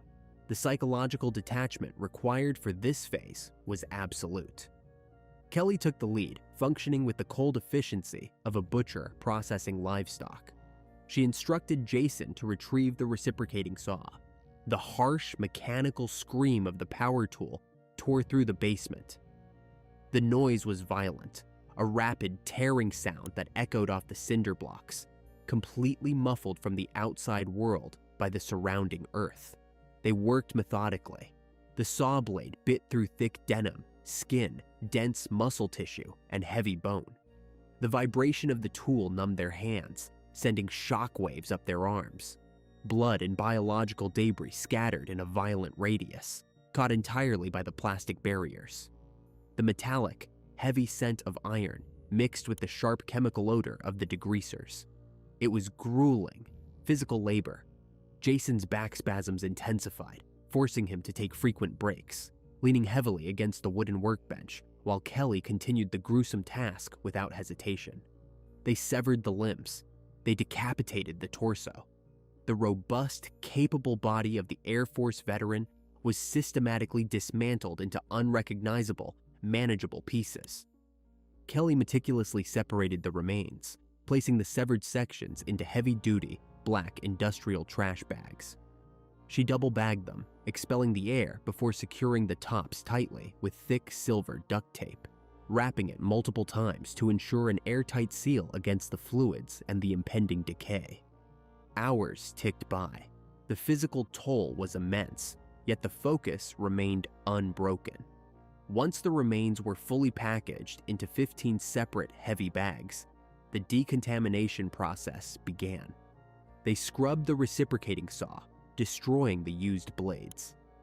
They gathered the soiled plastic sheeting, folding it inward to trap the biological evidence.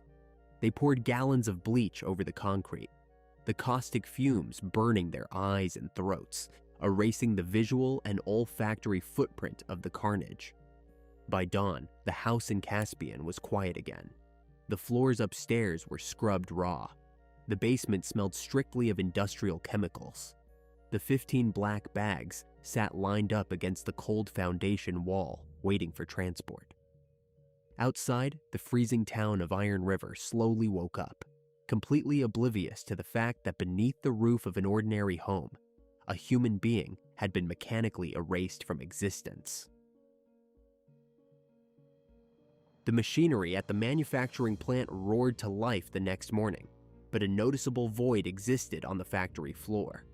The missing man was defined by his extreme punctuality, a strict byproduct of his military background.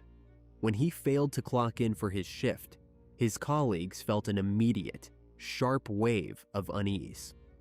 The floor foreman noted that his locker remained secured, his heavy steel-toed boots untouched. This was not a man who simply walked away from professional obligations. Back at his apartment, the scene was frozen in a state of suspended animation. Stacks of neatly taped cardboard boxes lined the walls, labeled meticulously with a black marker. A rental agreement for a moving truck lay exposed on the kitchen counter, sitting next to a perfectly aligned pair of running shoes. He had systematically dismantled his life in Michigan, preparing for his impending departure to North Carolina. The relocation was entirely financed and firmly scheduled, yet the apartment was empty, the air stale and undisturbed. After 2 days of unanswered phone calls, escalating from mild, nagging concern to outright panic, his coworkers contacted local law enforcement to request a formal welfare check. The initial procedural steps yielded an unnerving discovery. Officers patrolling the periphery of the county located the missing man's vehicle sitting completely abandoned in a desolate park-and-ride lot in Bates Township, just a few miles east of the Caspian city limits. The dark-colored SUV was parked impeccably between the faded yellow lines, surrounded by empty asphalt. A thin, rigid layer of frost coated the windshield, indicating it had been sitting exposed to the plummeting temperatures for several nights. Investigators immediately cordoned off the lot and initiated a thorough external inspection. There was no shattered glass on the pavement, no dented quarter panels or broken taillights. Upon forcing entry into the cabin, the stillness inside deepened the mystery. The interior was absolutely spotless. The keys were missing from the ignition, and a sweep for biological evidence returned nothing. Forensics technicians dusted the steering wheel, the gear shift, and the door handles, discovering a chilling anomaly. The surfaces had been wiped completely clean. There were no latent fingerprints, not even the owner's. The vehicle looked entirely unremarkable, which is exactly what alarmed the responding detectives. It possessed the sterile, sanitized aura of a staged scene, a decoy left precisely where it would be easily found, deliberately designed to point the investigation away from the actual point of interception. News of the abandoned car cascaded through the neighboring communities of Caspian and Iron River with intense velocity. This was a microscopic geographical pocket where generational families recognized every passing vehicle, and anonymity was virtually impossible. A heavy, suffocating paranoia began to settle over the locals. The initial theories traded across diner counters and gas station pumps leaned toward voluntary disappearance, but those who actually knew the man aggressively dismantled that narrative. He had a solid pension, robust physical health, and a concrete exit strategy. He would not abandon his own vehicle in the freezing mud to start a new life on foot. The realization that a violent predator might be operating within their immediate radius fundamentally altered the local atmosphere. Hardware stores reported a sudden, massive surge in deadbolt and ammunition sales. Residents who had left their front doors unlocked for decades suddenly began securing their properties at dusk. The oppressive silence of the surrounding woods, usually a source of rustic pride, now felt distinctly hostile, harboring secrets the town was terrified to uncover. With a suspected homicide now framing the operation, law enforcement launched a massive, coordinated search effort. The jurisdiction fell heavily onto the shoulders of the local police chief, a seasoned investigator named Laura Frizzo, who immediately recognized the geographical nightmare ahead of her. The Ottawa National Forest wrapped around the decaying mining towns like a suffocating green ocean, offering nearly 1 million acres of untamed, brutal wilderness. Worse still, the region was dotted with hundreds of abandoned, flooded iron ore shafts, subterranean voids capable of hiding physical evidence forever. Search and rescue teams mobilized, establishing base camps along the tree line. Handlers brought in specialized cadaver dogs, sweeping the dense underbrush radiating outward from the park and ride lot. The canines strained against their harnesses, their noses pressed hard to the frozen dirt, but the scent trail simply ceased to exist. It evaporated at the exact edge of the asphalt, further confirming the theory that the victim had been transported in a secondary vehicle. Helicopters equipped with thermal imaging technology chopped through the icy air above the canopy, scanning the jagged ravines and dense pine clusters for any biological heat signatures. Ground crews formed long, linear grids, pushing through thick briars and navigating treacherous, uneven terrain hidden beneath layers of decaying autumn foliage. But the elements were actively working against the investigation. As October bled into November, the notorious lake effect weather patterns asserted their absolute dominance. Heavy, blinding snowstorms buried the county under several feet of packed powder. The plummeting Fahrenheit readings froze the muddy topsoil into an impenetrable, concrete-like crust. Any disturbed earth, tire tracks, or stray fibers left behind by the perpetrators were systematically erased by the brutal northern winter. The landscape effectively sealed its own surface, locking away the truth beneath ice and snow. Weeks dragged on with agonizing slowness. The search grid was expanded, then expanded again, draining municipal resources and exhausting the dedicated volunteers. Specialized dive teams plunged into the freezing, murky waters of nearby lakes, feeling blindly along the silty bottoms, only to emerge empty-handed with lips blue from the extreme cold. The missing man had simply vanished into the geographic void, leaving behind nothing but a wiped-clean car and a packed apartment. Chief Frizzo and her detectives found themselves staring at an incident board completely devoid of actionable forensic leads. The physical search had hit a massive frozen wall. If the vast Michigan wilderness refused to surrender the victim, the investigators knew they had to drastically pivot their strategy. They needed to stop looking for a physical body and start searching for the psychological trigger that erased him. The investigation turned sharply inward, immediately plunging into a dark labyrinth of dead ends and frustrating red herrings that severely drained departmental morale. The initial, heavy focus fell upon the veteran's romantic history. Detectives identified a former girlfriend residing in a neighboring county who possessed a highly contentious, volatile history with the missing man. Their past was defined by bitter, public arguments over shared finances and property disputes. Investigators spent 3 agonizing weeks tracking her daily movements, subpoenaing her cellular network records, and conducting aggressive, relentless interviews. She sat in the stark, concrete interrogation room, swearing she had not seen her ex-partner in over 6 months. Her voice cracked under the immense pressure, her hands trembling violently as she produced banking receipts and verified witness statements to solidify her whereabouts. Her alibi proved absolutely ironclad. The detectives had burned hundreds of man-hours chasing a phantom lead. The hyperactive rumor mill of the isolated mining community then offered a second, much darker theory. An anonymous, panicked informant suggested the victim had inadvertently crossed a local methamphetamine syndicate operating out of the rusted, dilapidated trailer parks bordering the tree line. This specific narrative consumed even more municipal resources. undercover operations were rapidly authorized. Unmarked surveillance vans monitored suspected properties for days through the freezing rain. Warrants were executed, heavy wooden doors were kicked in by tactical teams, and local narcotics dealers were dragged into the station in handcuffs. The result was a profound, echoing silence. The missing man was completely clean. He possessed zero financial or social connections to the local drug trade. The investigation was hemorrhaging valuable time, chasing shadows in the snow while the true perpetrators sat quietly in their weathered house just a few miles down the road. Exhausted and thoroughly frustrated, the chief circled back to the very beginning, the heavy machinery manufacturing plant. Routine, secondary interviews with the deafening factory floor workers finally cracked the pristine, disciplined facade of the victim's life.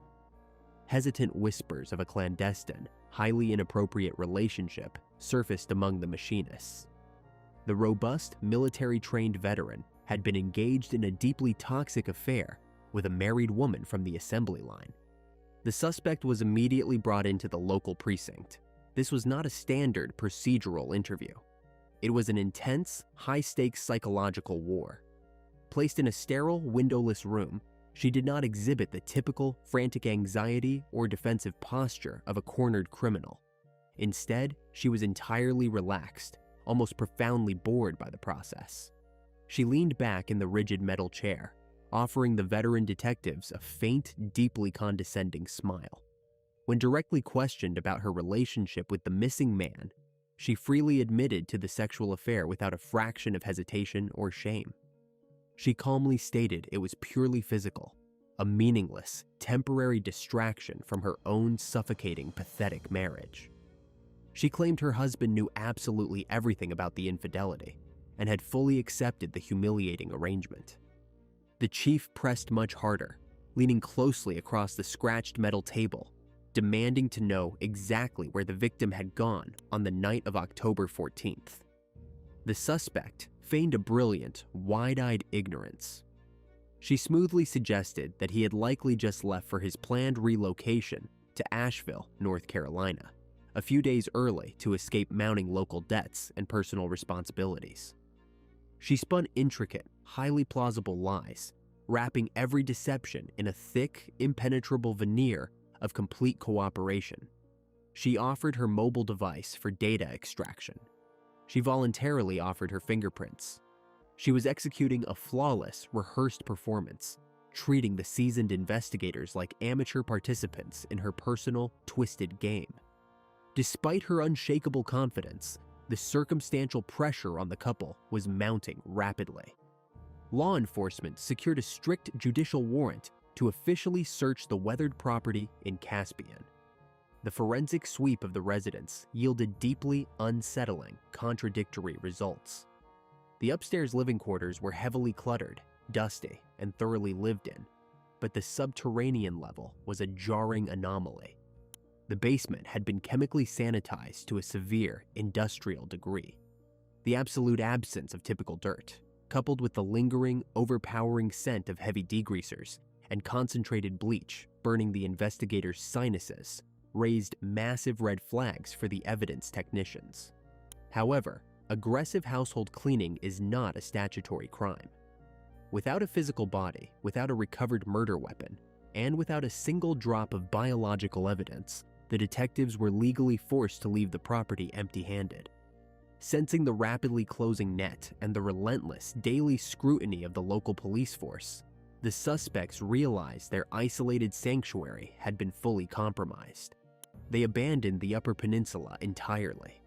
Packing their vehicle in the dead of night, they fled hundreds of miles south, retreating to the familiar, sprawling industrial landscape of their home state of Indiana. They falsely believed that sheer distance and crossing jurisdictional lines would sever the investigation permanently.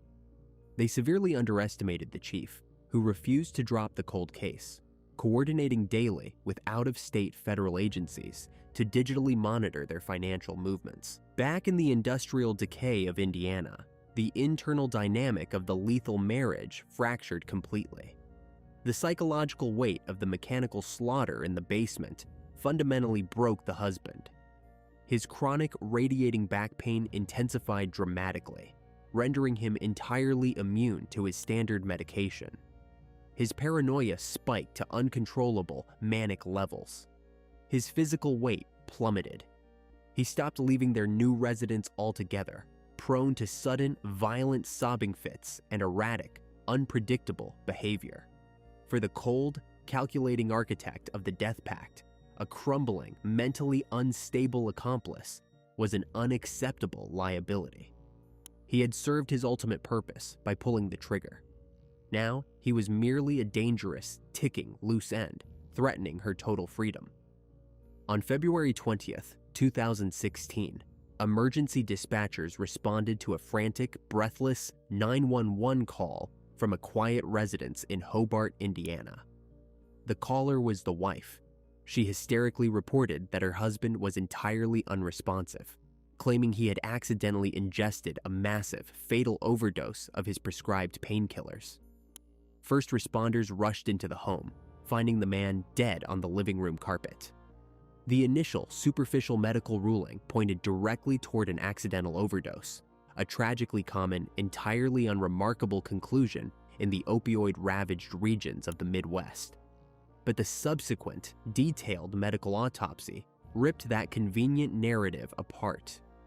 The comprehensive toxicology report revealed a massive, lethal dose of pure heroin, a highly specific, street-level narcotic the deceased man had absolutely no medical or social history of using.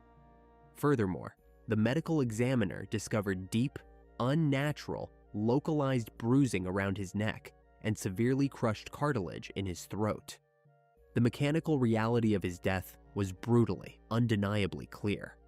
He had been intentionally poisoned to rapidly incapacitate his central nervous system, and as his failing body instinctively struggled for oxygen, he was violently, manually suffocated. The architect had activated her lethal protocol for the second time, but this arrogant, remarkably sloppy execution provided the exact catalyst the frustrated authorities desperately needed. The brazen murder of the husband instantly blew the stagnant Michigan disappearance case wide open. The careful facade of the grieving, victimized widow evaporated immediately in the cold light of the autopsy room. The lead investigator finally possessed the concrete, physical leverage required to tear the entire labyrinth of manipulation down to the ground. The undeniable reality of the autopsy report obliterated the widow's carefully constructed illusion. Knowing federal task forces were rapidly closing in, she fled Indiana. The desperate flight was short-lived. In late April 2016, authorities tracked her digital footprint to Wingo, Kentucky, a tiny rural community over 300 miles south. United States Marshals quickly surrounded the perimeter and executed the arrest without incident. Inside the sterile interrogation room, her meticulously maintained psychological facade completely fractured. Her demeanor became wildly erratic, oscillating abruptly between hysterical sobbing and hollow, detached laughter. She eventually outlined the gruesome, mechanical logistics of the Michigan basement slaughter, attempting to shift the primary blame onto her dead husband. However, she freely confessed to the lethal heroin dose and the manual suffocation in Hobart.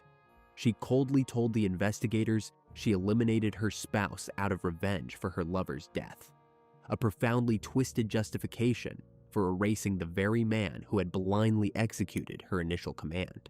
The legal consequences were swift and divided across two state jurisdictions.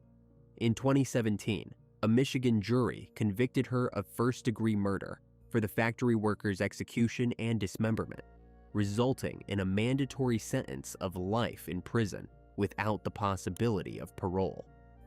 The following year, Indiana prosecutors secured a guilty plea for the domestic homicide of her husband, adding a consecutive 65-year sentence to her permanent record. The concrete walls of a maximum security facility finally contained the architect of the carnage. The weathered house in Caspian stands empty today, a silent, rotting monument to a union permanently forged in blood. The promise made on that wedding night was never a symptom of devotion. It was the ultimate architecture of absolute control. The architect now sits indefinitely behind concrete walls, entirely stripped of her psychological leverage.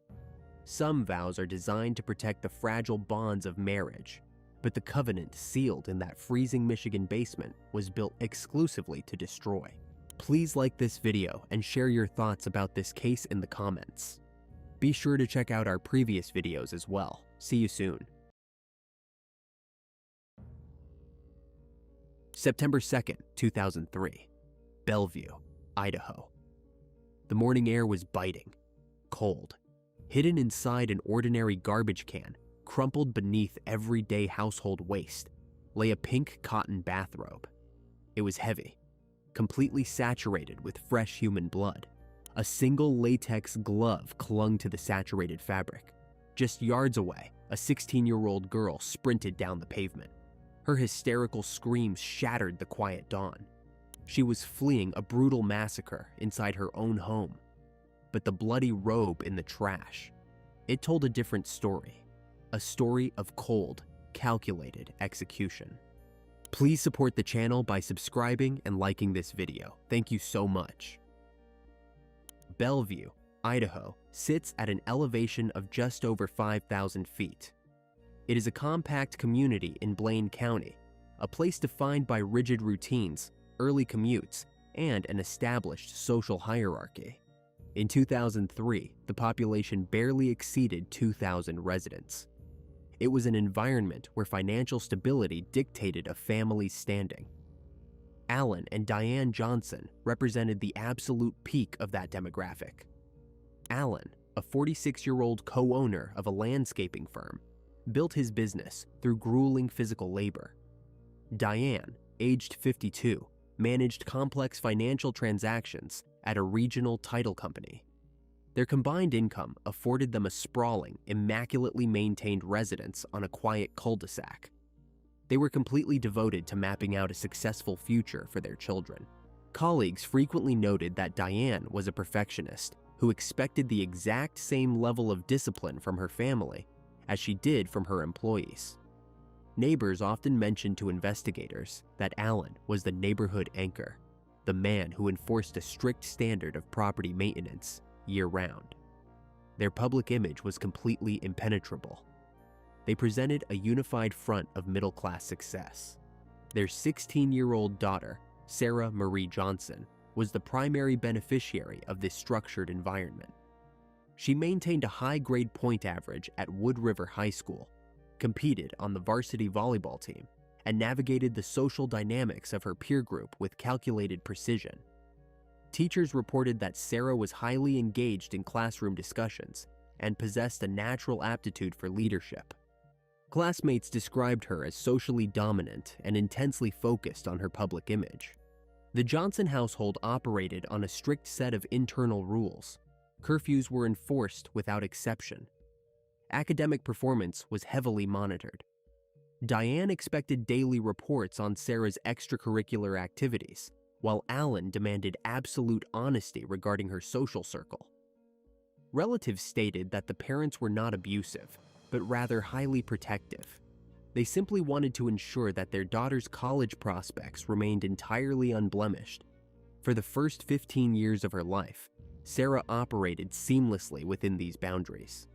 She attended mandatory family dinners, participated in approved community events, and dated boys who met her parents' strict criteria for respectability.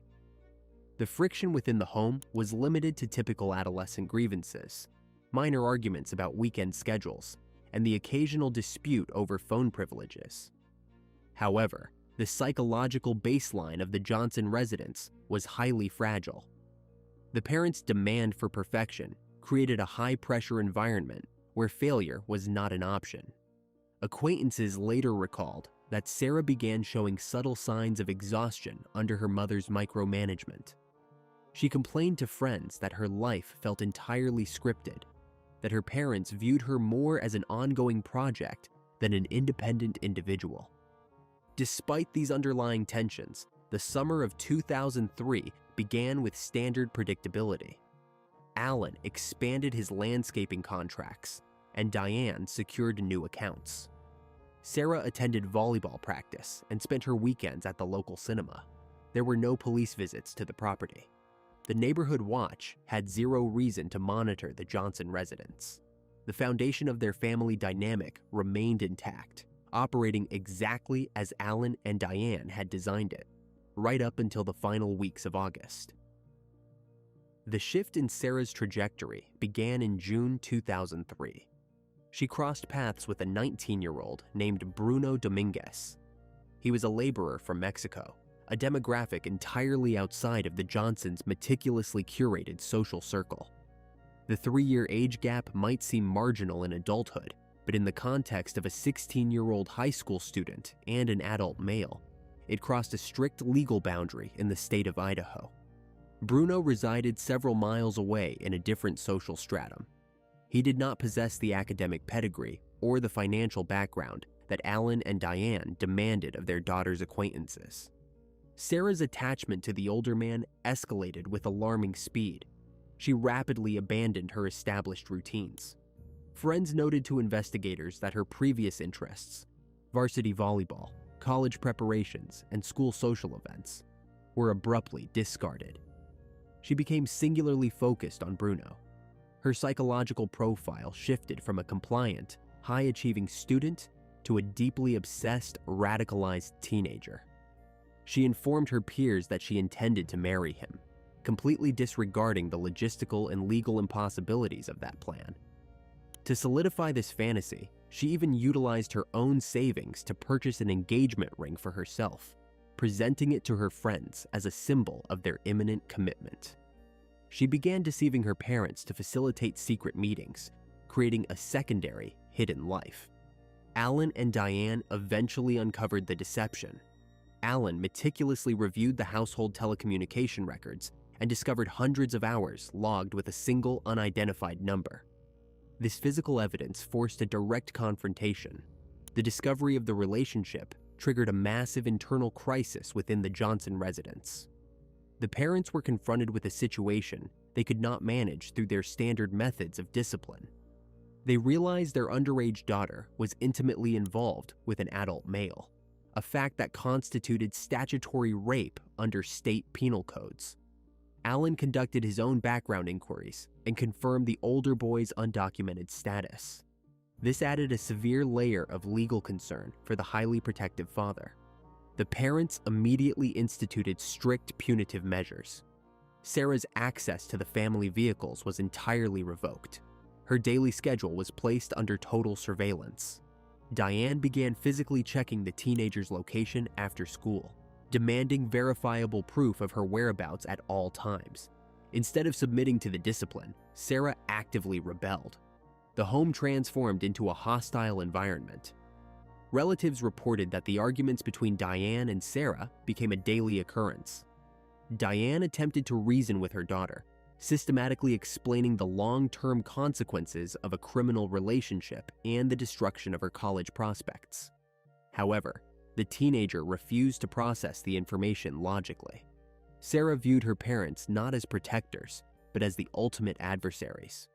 She started expressing deep hostility toward them in private conversations with her peers. She told classmates that she hated her mother and father, a stark contrast to the perfect family image the Johnsons had projected for over a decade. She even discussed vague plans about fleeing the country to live in Mexico, completely detached from the financial realities of such an extreme move.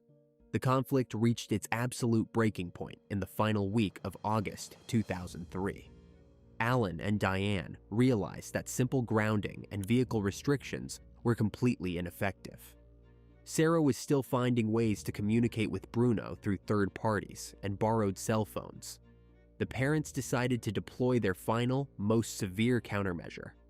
They sat their daughter down and delivered a non-negotiable ultimatum. They stated clearly that if she made any further contact with the 19-year-old, they would immediately involve local law enforcement. They intended to file formal statutory rape charges against Bruno. Furthermore, they explicitly noted that such criminal charges would guarantee his immediate incarceration and subsequent deportation from the United States. This ultimatum was the exact pivot point of the case. For Alan and Diane, it was a desperate, protective maneuver designed to save their daughter's future. For Sarah, it was a declaration of war. The threat of police intervention meant the absolute end of her relationship. Her obsessed teenage mind processed this not as a wake-up call, but as a direct threat to her survival. The case timeline indicates that immediately following this ultimatum, Sarah crossed a psychological point of no return. She stopped arguing. She stopped pleading with her parents. Her sudden, eerie compliance falsely signaled to Alan and Diane that their harsh discipline had finally worked. In reality, the teenager had simply shifted her focus from open rebellion to calculated execution. If her parents were the sole obstacle to her relationship with Bruno, she reasoned that the obstacle had to be permanently removed. The meticulous planning for a double homicide began in absolute silence. September 2nd, 2003, 6 a.m. The interior of the Johnson residence was entirely silent. The property operated on a rigid schedule, dictated by Alan's landscaping business. He woke up early. He proceeded directly to the master bathroom to shower, leaving his wife Diane asleep in the primary bedroom. This routine was an established fact. It was predictable. It was a fatal vulnerability. In her own bedroom on the opposite side of the hallway, 16-year-old Sarah initiated a calculated sequence of actions. She had prepared for this exact window of time. She retrieved a heavy, full-length pink cotton bathrobe. It belonged to her mother. Sarah put it on, zipping it completely over her regular clothing. She then stretched a pair of latex gloves over her hands. The objective was purely functional, creating a physical barrier against forensic blowback. High-velocity blood spatter is an absolute certainty in close-range shootings. The fabric would absorb the microscopic mist of biological matter. The gloves would prevent gunshot residue from embedding into the pores of her skin. She armed herself with a legally registered high-caliber firearm stored within the residence. The magazine was fully loaded. A round was chambered. She moved down the carpeted hallway. There was no hesitation. There was no frantic pacing. The trajectory was a direct, straight line from her bedroom door to the master suite. She stood in the doorway. The target was stationary. The distance was less than 10 feet. Diane Johnson was asleep. The firearm was leveled directly at her head. A single trigger pull was executed. The acoustic trauma was deafening within the confined space of the suburban home. A sharp crack that violently disrupted the morning quiet. The impact was immediate and catastrophic. The pink cotton robe performed its intended function, absorbing the fine spray of arterial blood that followed the bullet's trajectory. The noise instantly alerted Alan. The sound of running water in the bathroom stopped abruptly. The door opened. He stepped out, confronting the immediate, violent aftermath. He saw his wife in the bed. He saw his daughter in the doorway. He saw the weapon. There was zero time for negotiation or processing the reality of the situation. The firearm was rapidly repositioned. A second shot was fired. This round struck Alan directly in the chest. The hydrostatic shock of the impact caused him to collapse backward onto the bathroom floor. The physical reality of the trauma was absolute. Two individuals completely neutralized within a span of seconds. The execution phase was complete. The disposal phase began immediately. Sarah moved with mechanical, adrenaline-fueled efficiency. She retreated down the hallway and exited the residence through a side door. She walked rapidly to the exterior plastic trash receptacle situated near the edge of the property line. She stripped off the heavy, saturated bathrobe. She pulled the latex gloves from her hands. She deposited both items directly into the garbage can, forcibly shoving them down beneath layers of ordinary household waste. The smell of copper and burnt smokeless powder lingered heavily on the fabric. This disposal was hasty. It lacked the meticulous, cold calculation of the execution itself. It was a critical tactical error. 6:20 a.m., the psychological switch was flipped. The calculated executioner vanished entirely. The hysterical, traumatized teenager was activated for public display.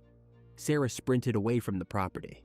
She ran down the center of the paved asphalt of the cul-de-sac. Her bare feet slapped loudly against the cold concrete. She bypassed the immediately adjacent houses, running several dozen yards before violently striking the front door of a specific neighbor's residence. The occupants were jolted awake by the frantic, continuous pounding on the wood. They opened the door to find the 16-year-old in a state of absolute panic. She was hyperventilating, her chest heaving. She communicated through breathless, high-pitched sobs that someone was inside her house, that she had heard gunshots, that her parents had been attacked by intruders. The neighbors immediately pulled her inside the threshold, locking their own doors and engaging the deadbolts. They later described her demeanor to investigators as thoroughly convincing. She exhibited all the physiological markers of severe shock. Her hands trembled uncontrollably. Her pupils were dilated. Her breathing was dangerously erratic. A neighbor grabbed a landline phone and dialed 911. The county dispatcher logged the emergency call. The communication was chaotic and fragmented. The caller relayed the teenager's claims of a violent home invasion. The dispatch center instantly upgraded the call to a high-priority alert, broadcasting a Code 3 response to all available patrol units in Bellevue and the surrounding Blaine County jurisdictions. The response time was minimal. The compact infrastructure of the town meant that armed officers were only blocks away from the scene. 6:27 a.m. The first marked patrol units arrived at the Johnson residence. The officers approached the structure with extreme tactical caution. Service weapons were drawn and leveled. They anticipated an active, armed suspect remaining on the premises. The exterior perimeter was rapidly secured. Officers noted the immediate environmental data. There were no unfamiliar vehicles parked in the driveway. A quick visual sweep revealed no signs of forced entry on the exterior doors or the ground floor windows. The glass was intact. The door frames were uncompromised.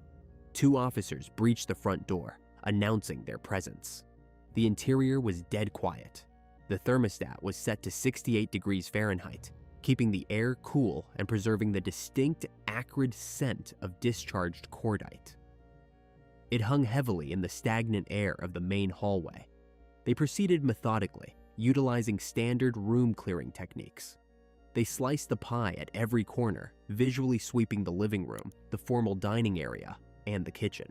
Everything was perfectly organized. The illusion of middle-class perfection remained entirely undisturbed in the front half of the house. Then, they moved down the corridor and reached the master bedroom. The contrast was severe. The visual and biological data was overwhelming. Alan Johnson was located on the floor near the bathroom threshold. Diane Johnson remained in the bed. The officers immediately checked the surrounding closets and under the bed for suspects. The room was clear. The volume of blood loss indicated that immediate medical intervention would be useless. Paramedics entered the scene minutes later, escorted by armed police. Despite the obvious visual evidence, emergency medical technicians are required to follow strict diagnostic protocols. They attached electrocardiogram leads to both victims. The monitors displayed flatlines. Lividity had not yet set in, confirming the timeline of the attack. Both Alan and Diane Johnson were officially pronounced dead at the scene by the lead paramedic. The status of the property instantly shifted from a suburban home to a double homicide major crime scene. Yellow barricade tape was deployed across the manicured front lawn, establishing a hard perimeter. Detectives and crime scene investigators were pulled from their morning routines and dispatched to the location. The entire investigative apparatus was mobilized within an hour. Back at the neighbor's house, Sarah was isolated in a quiet guest room. A female patrol officer was assigned to sit with her, maintaining a constant visual. This is standard operating procedure for a surviving victim of a violent crime. The officer noted that her hysteria came in measured, predictable waves. She would cry violently, burying her face in her hands, then suddenly stop, staring blankly at the wall before starting again. The initial police theory aligned perfectly with her spoken narrative: a botched, high-stakes robbery, an unknown external threat. No one in the initial response chain suspected the weeping 16-year-old girl sitting wrapped in a blanket.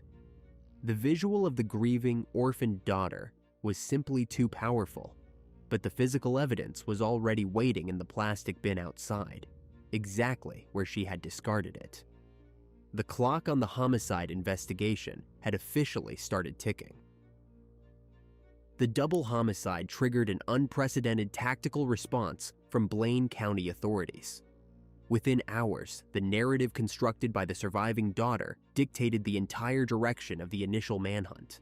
Investigators mobilized a massive dragnet across the region, operating strictly on the theory of a violent, targeted home invasion. The social echo within Bellevue was immediate and chaotic. A community that typically recorded 0 violent crimes per year was suddenly thrust into a state of severe paranoia. Residents locked their doors in broad daylight. Local hardware stores reported a complete depletion of deadbolts, window locks, and home security hardware by mid-afternoon. Parents pulled their children out of school, fearing an active shooter scenario. Rumors circulated rapidly among the neighborhood watch groups, suggesting that a coordinated gang or international cartel hit squad was actively operating within the city limits. This mass hysteria was heavily fueled by the brutal efficiency of the crime. 2 adults had been executed in their primary bedroom, yet the rest of the 3,000-square-foot house remained completely undisturbed. The local police department's switchboard was overwhelmed with calls from citizens reporting suspicious vehicles and unknown individuals. The illusion of absolute suburban safety evaporated in a single morning. Detectives concentrated their primary efforts on locating the 19-year-old laborer. He was the most obvious external variable in the victims' meticulously structured lives. Law enforcement understood that Alan and Diane had recently threatened him with statutory rape charges and immediate deportation. This provided a textbook, high-stakes motive for a preemptive strike. The working theory suggested that the older boyfriend had orchestrated the assassination to permanently silence the parents and facilitate an escape with the 16-year-old. Interagency task forces coordinated with federal immigration authorities, setting up checkpoints along major outbound highways and state routes leading out of Idaho. Tactical units in heavy body armor raided his known residences and the apartments of his associates. The entire investigative apparatus of the county was aimed directly at this single individual. However, this massive deployment of resources rapidly turned into a frustrating, absolute dead end. When officers finally apprehended the young man late that afternoon, his alibi was impenetrable. Multiple co-workers confirmed his continuous presence at a distant construction site during the exact window of the murders. Furthermore, he exhibited genuine, unfiltered shock during his interrogation. He possessed zero knowledge of the house's internal layout and lacked any access to the specific caliber of weapon used in the attack. The primary suspect was officially cleared, leaving the investigative team completely stalled and staring at a blank board. With the external threat neutralized, the investigation experienced its critical midpoint pivot. The focus inevitably shifted back to the crime scene itself. Detectives were forced to completely discard the home invasion theory and analyze the rigid, unyielding forensic facts. The initial premise established by the fleeing teenager was fundamentally flawed. Crime scene technicians noted the complete absence of forced entry. The heavy wooden exterior doors were uncompromised. The ground floor windows were secured from the inside, and the digital alarm system had not been triggered by an external breach. More critically, the behavioral evidence did not align with a robbery. Thousands of dollars in consumer electronics, premium jewelry, and physical cash remained in plain sight on the kitchen counters and living room tables. An intruder motivated by financial gain does not bypass high-value portable items merely to execute 2 sleeping adults. The trajectory of the projectiles provided another glaring, undeniable inconsistency. The primary target was clearly the mother, shot point blank while asleep. The father was a secondary casualty, engaged only when he interrupted the sequence. This indicated a highly personal, deeply harbored motive, directed specifically at the matriarch of the family. The violence was not random, it was personal. The definitive fracture in the established narrative occurred just outside the residence. While the interior forensic team mapped the high-velocity blood spatter patterns across the bedroom walls, the exterior perimeter unit began a systematic grid-by-grid sweep of the property line. An officer inspecting the heavy plastic waste receptacles on the edge of the asphalt driveway noted a strange anomaly. Buried deep beneath a layer of fresh coffee grounds and discarded household waste was a heavy mass of fabric. It was a pink cotton bathrobe. The garment was completely saturated with arterial blood, matching the biological material currently pooling in the master bedroom. A single latex glove was adhered to the wet fabric, while a matching second glove was located deeper in the bin. This discovery completely shattered the illusion of a random attack. An external professional hitman does not take the time to locate a resident's bathrobe, put it on to prevent forensic blowback, and then meticulously hide it in the victim's own garbage can before fleeing the area. An outside attacker would bring their own protective gear and dispose of it miles away from the hot zone. The killer was not a phantom cartel member. The killer had unrestricted access to the house, intimate knowledge of the victim's sleeping routines, and a direct line to the murder weapon.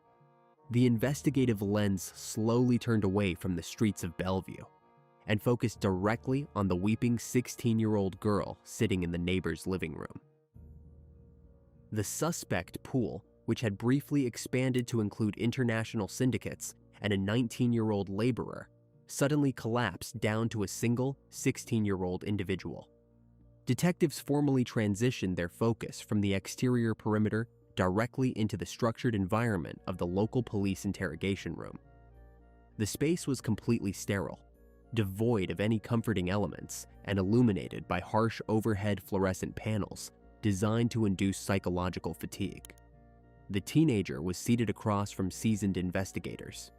The initial tactical approach was entirely non-confrontational, specifically designed to let the suspect establish a baseline narrative.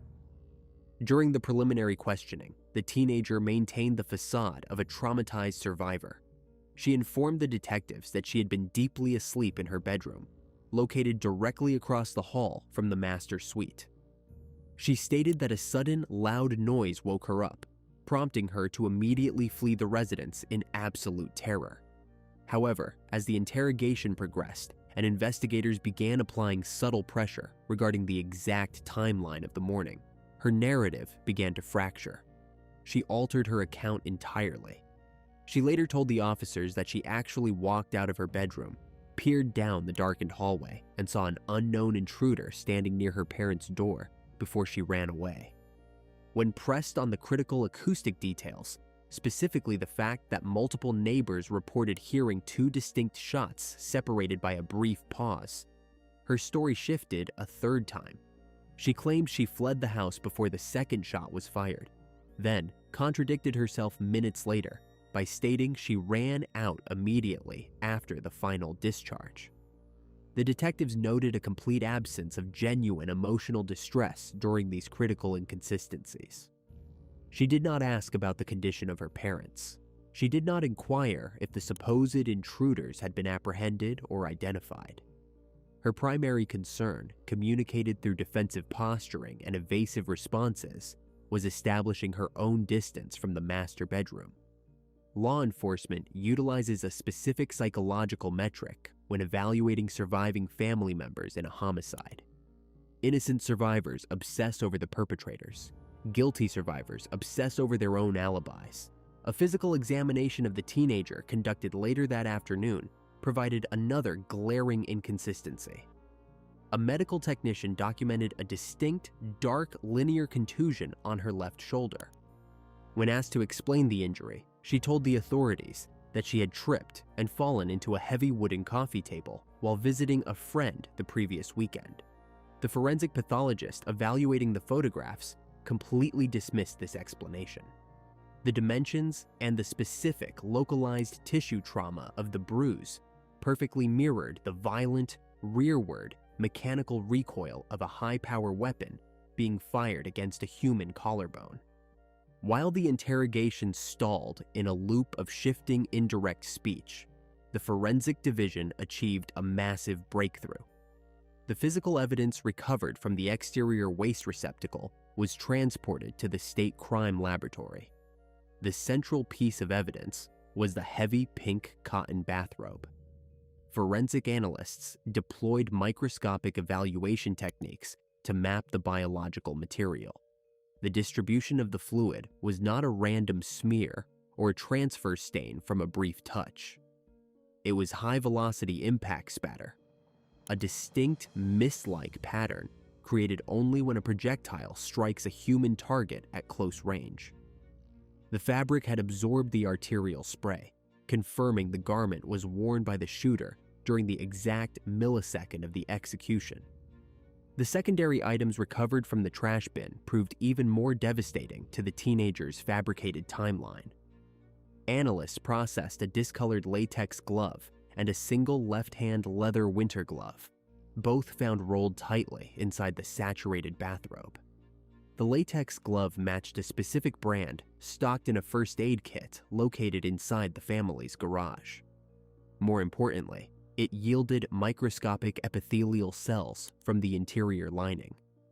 DNA extraction protocols were initiated using advanced polymerase chain reaction technology. The genetic profile generated from the sweat and skin cells was a direct, irrefutable match to the 16-year-old daughter. The origin of the leather glove further cemented her direct involvement. Investigators recognized the item as part of a set normally stored in the mother's sport utility vehicle. The matching right-hand leather glove was discovered hours later, hidden underneath a pile of ordinary clothing directly inside the teenager's own bedroom. The exterior of the latex glove, along with the recovered left-hand leather glove, was then subjected to chemical swabbing. Both items tested positive for heavy concentrations of barium, antimony, and lead, the undeniable chemical signature of a discharged firearm. The investigation then turned to the ballistics. Crime scene technicians analyzing the trajectory of the blood spatter determined the shooter stood firmly on the east side of the bedroom, firing at a precise downward angle. They had already determined the fatal rounds were fired from a .264 caliber high-power rifle.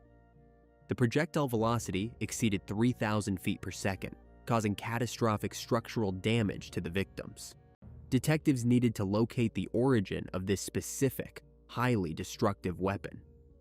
The search grid was expanded to include a small guest house situated on the family's property. The structure was currently rented to an associate who was verified to be out of town for the long weekend. Inside the tenant's unlocked closet, investigators located the murder weapon. The final piece of the logistical puzzle was secured when detectives executed a secondary search warrant on the teenager's bedroom. Resting in plain sight on a small bedside table was a brass key. The key perfectly fit the deadbolt of the guest house. The physical chain of custody was now complete and entirely unbroken. The teenager possessed direct access to the high-power rifle, knew the tenant was absent, and utilized the weapon to execute the double homicide before returning it to the structure. The psychological profile of the crime revealed a level of cold, mechanical calculation that disturbed even the most veteran homicide detectives. The suspect did not act in a sudden fit of adolescent rage. The sequence of events required deliberate, multi-step preparation. She retrieved the guest house key. She acquired the high-power rifle. She returned to the main residence and deliberately layered protective clothing, the pink robe and the dual sets of gloves, over her own body to ensure no biological material would trace back to her skin or regular garments. She executed the primary target while the victim slept, then immediately neutralized the secondary target upon his arrival in the hallway. Following the violence, she maintained enough adrenaline control to strip off the contaminated gear, hide it in the exterior trash bin, return the heavy rifle to the adjacent structure, and then systematically activate a hysterical persona for the neighbors. The mental compartmentalization required to transition from a calculated executioner to a weeping, orphaned daughter within a 10-minute window demonstrated a profound lack of empathy. The teenager viewed the victims not as family members, but purely as logistical obstacles blocking her access to an adult relationship. When the ultimatum was delivered, threatening the 19-year-old laborer with deportation, the parents unknowingly sealed their own fate. The daughter processed their authority as a threat to her survival and chose absolute elimination as the only viable countermeasure. The facade of the perfect suburban student was completely dismantled by the unyielding reality of the forensic data. The judicial response in Blaine County was swift and absolute. In 2005, the teenager was transferred to an adult court facility to stand trial for 2 counts of first-degree murder. The prosecution did not rely on emotional appeals. They deployed an unyielding sequence of forensic facts. The primary exhibits presented to the jury were the DNA-matched latex glove and the saturated pink bathrobe. The physical data directly connected the defendant to the execution of her parents. The defense counsel attempted to redirect the blame. They suggested an unknown third party orchestrated the massacre and planted the biological evidence to frame the high school student.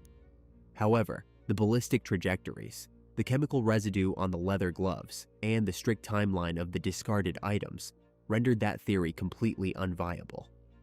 The trial lasted several weeks, but the jury deliberations were notably brief. The verdict was unanimous. Sarah Marie Johnson was found guilty on all charges. The judge delivered the maximum allowable penalty for a juvenile in the state of Idaho, 2 concurrent life sentences in a state correctional facility, entirely revoking any possibility of parole. The courtroom remained completely silent as the sentence was finalized. The calculated strategy to eliminate her family to secure an adult relationship ended in permanent incarceration. The illusion of suburban safety is a fragile construct. Behind the meticulously manicured lawns of Bellevue, a lethal calculation was incubating. Sarah Marie Johnson did not merely eliminate her parents. She dismantled the entire foundation of her existence for a fleeting obsession. The heavy steel doors of the Idaho State Penitentiary have closed permanently, sealing away the architect of this massacre. There is no parole, there is no escape, just the echoing silence of a fractured family, and the lingering visual of a blood-saturated robe. Please like this video and share your thoughts about this case in the comments. Be sure to check out our previous videos as well. See you soon. An unconscious 21-year-old girl lies limp in bed. Scattered around her, crushed pills, an empty vodka bottle, and a typed suicide note confessing to the serial poisoning of 2 fathers. A frantic mother dials 911, begging dispatchers to save her dying daughter. But it is a trap. The crying woman on the line is the true architect of the massacre. She murdered her 2 husbands with antifreeze.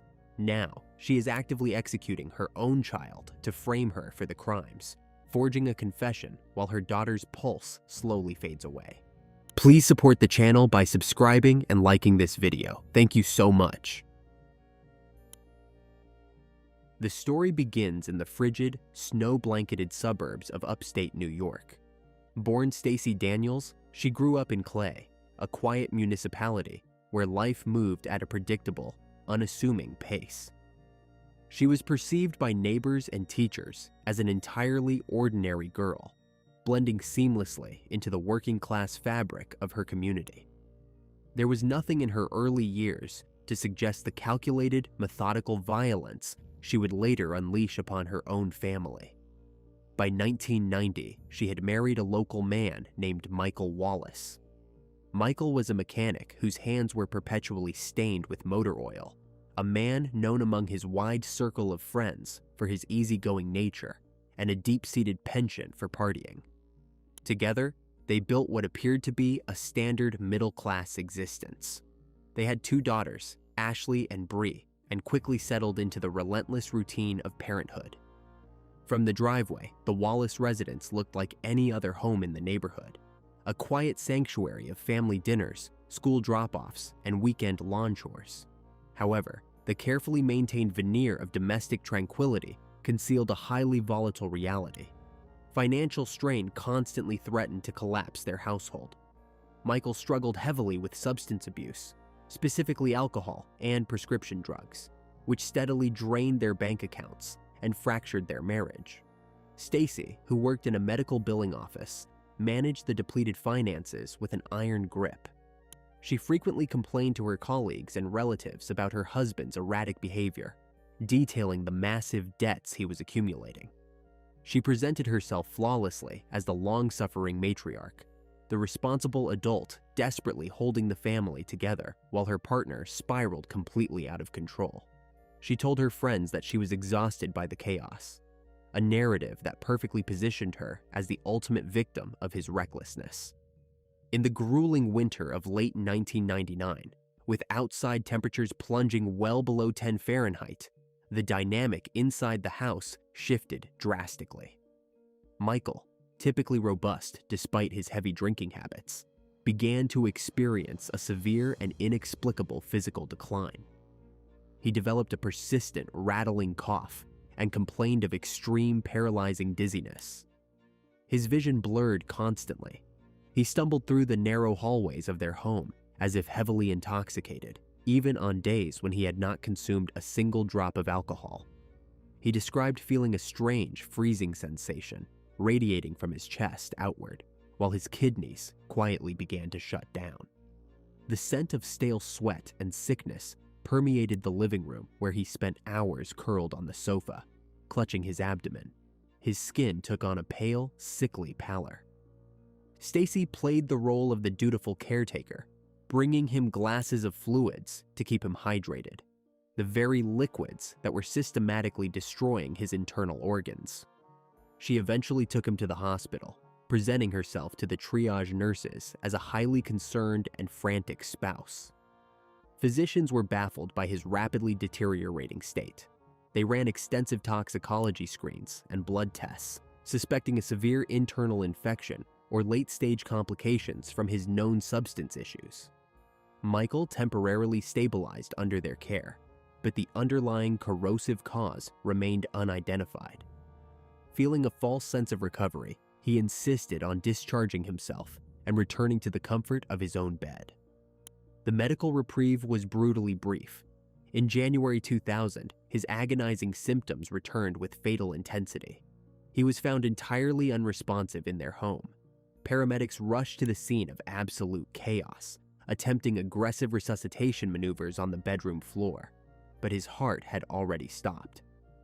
The medical examiner, noting Michael's documented history of substance abuse and his relatively young age, suggested a thorough forensic investigation to determine the exact cause of the sudden cardiovascular failure. This is where Stacy exerted her ultimate chilling control. She vehemently refused an autopsy. She told the coroner that her husband had suffered enough in his final weeks, and that she could not bear the horrific thought of his body being dismantled on a cold metal table. Her grief appeared so raw, so utterly convincing, that the authorities relented and closed the inquiry. Michael Wallace's death was officially attributed to a massive heart attack. He was buried in the frozen, unyielding earth of a local cemetery, taking the horrific truth of his final days with him. For the next several years, the official narrative remained entirely unchallenged. Stacy promptly collected a $55,000 life insurance payout, using the sudden influx of funds to clear their immediate debts and secure her financial independence. The community rallied around the grieving widow and her two fatherless daughters. The lethal secret buried alongside Michael was perfectly preserved, waiting silently for the day when another body would force investigators to look back at the dirt. In 2003, the couple officially married, and Stacy seamlessly transitioned into a life of upper-middle-class luxury. They purchased a sprawling, expensive home and the wide driveway was soon occupied by premium vehicles. Just as she had done in her previous marriage, Stacy swiftly positioned herself at the absolute center of her new husband's financial universe. She took over the administrative duties for David's company, managing the payroll, the accounting software, and the daily banking. She controlled the flow of every single dollar entering and leaving the household. However, the idyllic facade quickly began to fracture. David had an adult son from a previous marriage, and Stacy systematically worked to isolate the two men, creating an atmosphere of constant, bitter friction. More importantly, David was an astute businessman. By the summer of 2005, he began noticing glaring discrepancies in his company's ledgers. He confided in his close friends that his business was suddenly bleeding money, though he could not pinpoint exactly where the funds were vanishing. He told his associates that he planned to confront his wife and conduct a full, independent audit of the accounts. He never got the chance. The afternoon of Monday, August 22, 2005, was thick with the oppressive heat of late summer. At precisely 2 p.m., the silence of the Onondaga County 911 dispatch center was shattered by a frantic call. Stacy Castor was on the line, her voice trembling, laced with manufactured panic. She reported that her husband had locked himself inside their master bedroom the previous afternoon and had not responded to her persistent knocking for nearly 24 hours. She meticulously laid out the narrative for the operator. She explained that David had been deeply depressed over the past few weeks, heavily self-medicating with hard liquor. According to her timeline, they had engaged in a minor domestic dispute over the weekend. By Sunday afternoon, a heavily intoxicated David had stormed into their bedroom and engaged the deadbolt. Stacy claimed she assumed he just needed time to sleep it off, so she spent the night on the living room sofa. But now, a full day later, she begged the dispatchers to send help immediately, stating she feared her husband had done something terrible to himself. Sheriff's deputies arrived at the affluent residence within minutes. They found Stacy pacing erratically in the hallway, her face flushed, nervously wringing her hands. She pointed toward the heavy wooden door at the end of the corridor. The house was completely silent, filled only with the muffled hum of the central air conditioning unit. Deputies approached the master bedroom, pounding their heavy flashlights against the wood and shouting David's name. There was no movement inside, no groans, no shifting weight, just a suffocating stillness. Evaluating the situation as a critical emergency, a deputy stepped back, raised his boot, and delivered a devastating kick to the door right next to the handle. The door jamb splintered violently, the metal lock gave way with a sharp crack, and the door swung open. The immediate sensory impact of the room was overwhelming. A cloyingly sweet, chemical odor hung stagnant in the air, mixing with the sharp stench of human sickness and stale liquor. David Castor lay flat on his back, diagonally across the center of the large bed. He was entirely unclothed. His skin had taken on a mottled, dark purple appearance, a forensic phenomenon known as lividity, indicating that blood had been pooling in his lower extremities for many hours. Rigor mortis had already firmly set in, locking his joints in a rigid, immovable state. He was undeniably dead, and had been for quite some time.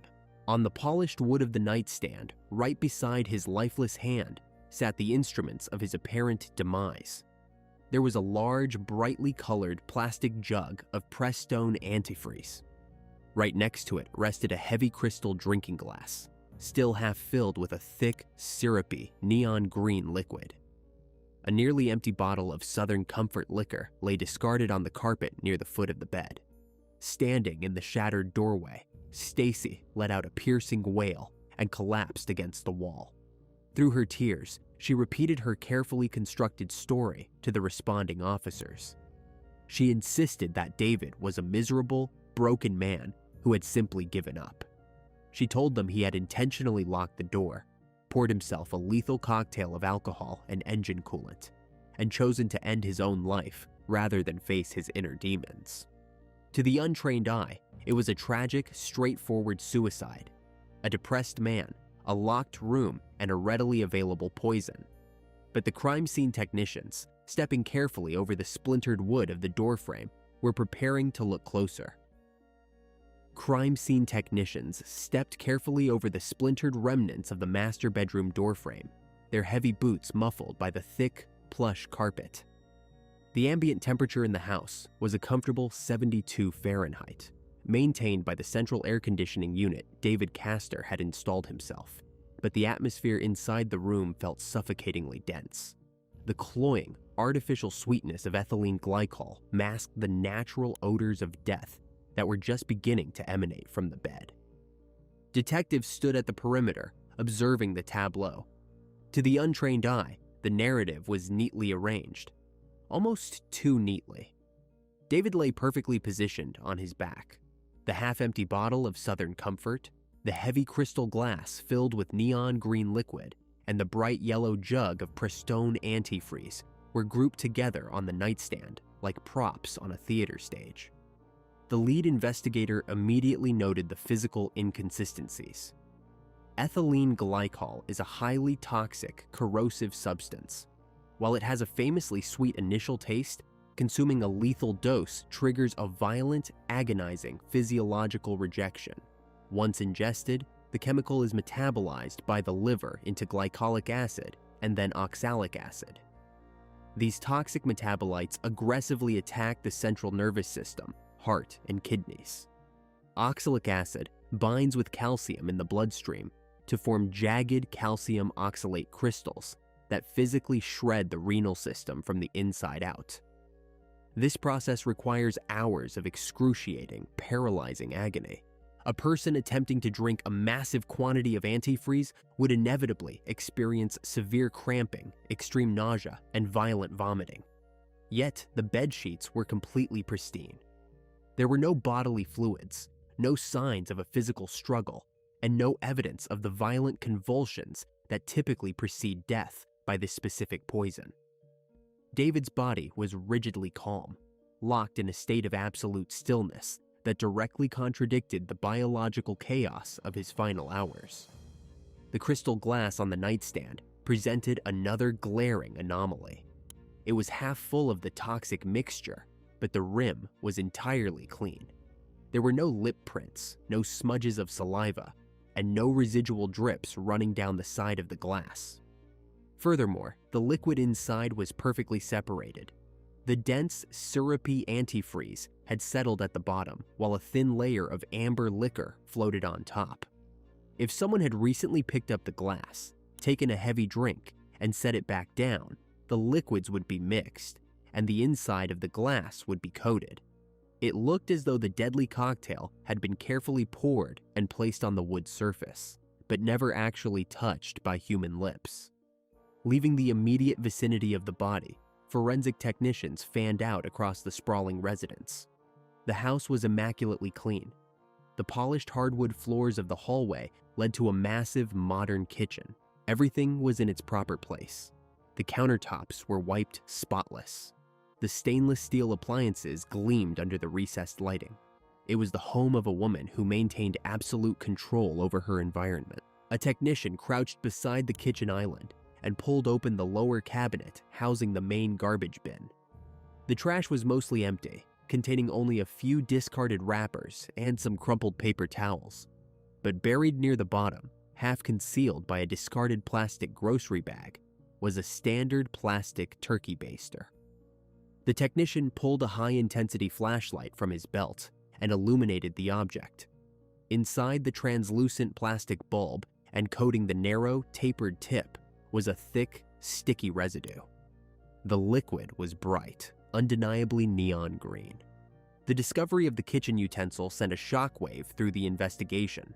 A man committing suicide by drinking antifreeze does not use a turkey baster to ingest the poison.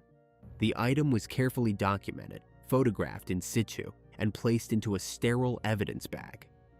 Subsequent forensic analysis of the baster yielded a terrifying, undeniable truth. The green residue was confirmed to be pure ethylene glycol. More importantly, the very tip of the plastic tube contained microscopic traces of saliva and epithelial cells. The DNA profile extracted from those cells was a perfect match for David Castor. The medical examiner's autopsy report completed the horrific picture.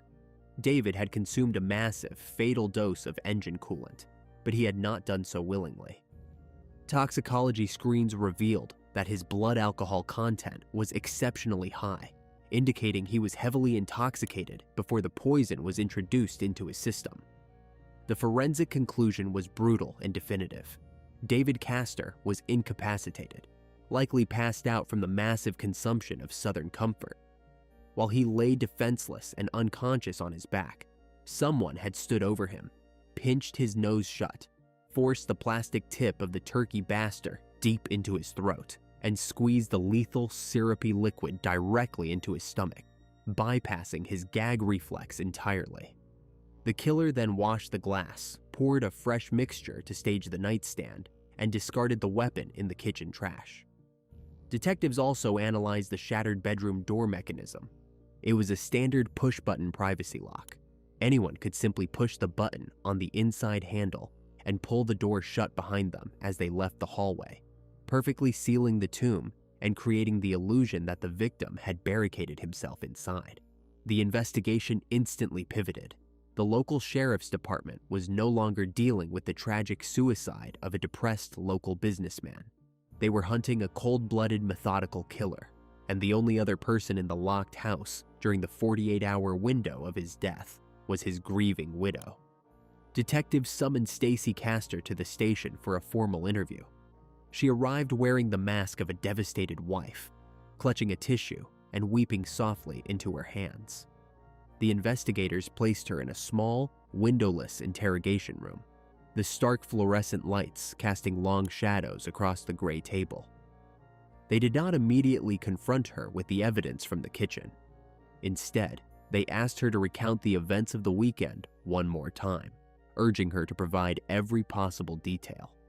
Stacy complied, but her narrative began to fracture under the pressure of repeated questioning. She claimed that David had locked himself in the bedroom on Sunday afternoon, and that she had spent the entire night on the living room sofa, completely unaware of his suffering. But when detectives pressed her on the timeline, her answers became vague and defensive. She told the officers that she had knocked on the heavy wooden door several times on Monday morning, but assumed he was just ignoring her. The lead detective leaned forward, carefully resting his hands on the table. He asked her if she recalled seeing what David was drinking before he locked the door. Stacy hesitated, her eyes darting toward the corner of the room. She stated that he was drinking liquor. Then, the detective asked a highly specific, calculated question. He asked if she had seen any antifreeze in the bedroom. Stacy shifted uncomfortably in her metal chair. She told the investigators that she remembered seeing a green liquid in a glass. She said she even asked David what it was, and he told her it was just a special drink he was making. It was a fatal misstep. In her original 911 call and her initial statements to the responding deputies, Stacy had insisted that the door was deadbolted from the inside for a full day, and that she had absolutely no idea what her husband was doing in there until the police kicked the door open. Now, she was claiming she had seen the neon green liquid in his glass before he died. The detectives pressed harder, isolating her contradictions. If the door was locked, how did she see the glass? If she saw him drinking a mysterious green chemical, why didn't she call poison control or emergency services immediately? Why wait a full 24 hours while he slowly died on the other side of a piece of wood? Stacy began to stammer, her carefully constructed facade showing visible, jagged cracks. She claimed she was confused, that the trauma of finding his body was blurring her memories. She insisted that she was a good wife, that she loved David, and that he had simply given up on life because of his business failures. The investigators remained silent, letting her words hang in the stagnant air of the interrogation room. They knew the company was not failing. The forensic accountants they had dispatched to review David's ledgers were already reporting massive, unexplained withdrawals. Funds that had been funneled directly into accounts controlled exclusively by Stacy. The trap had snapped shut. The suicide note was absent.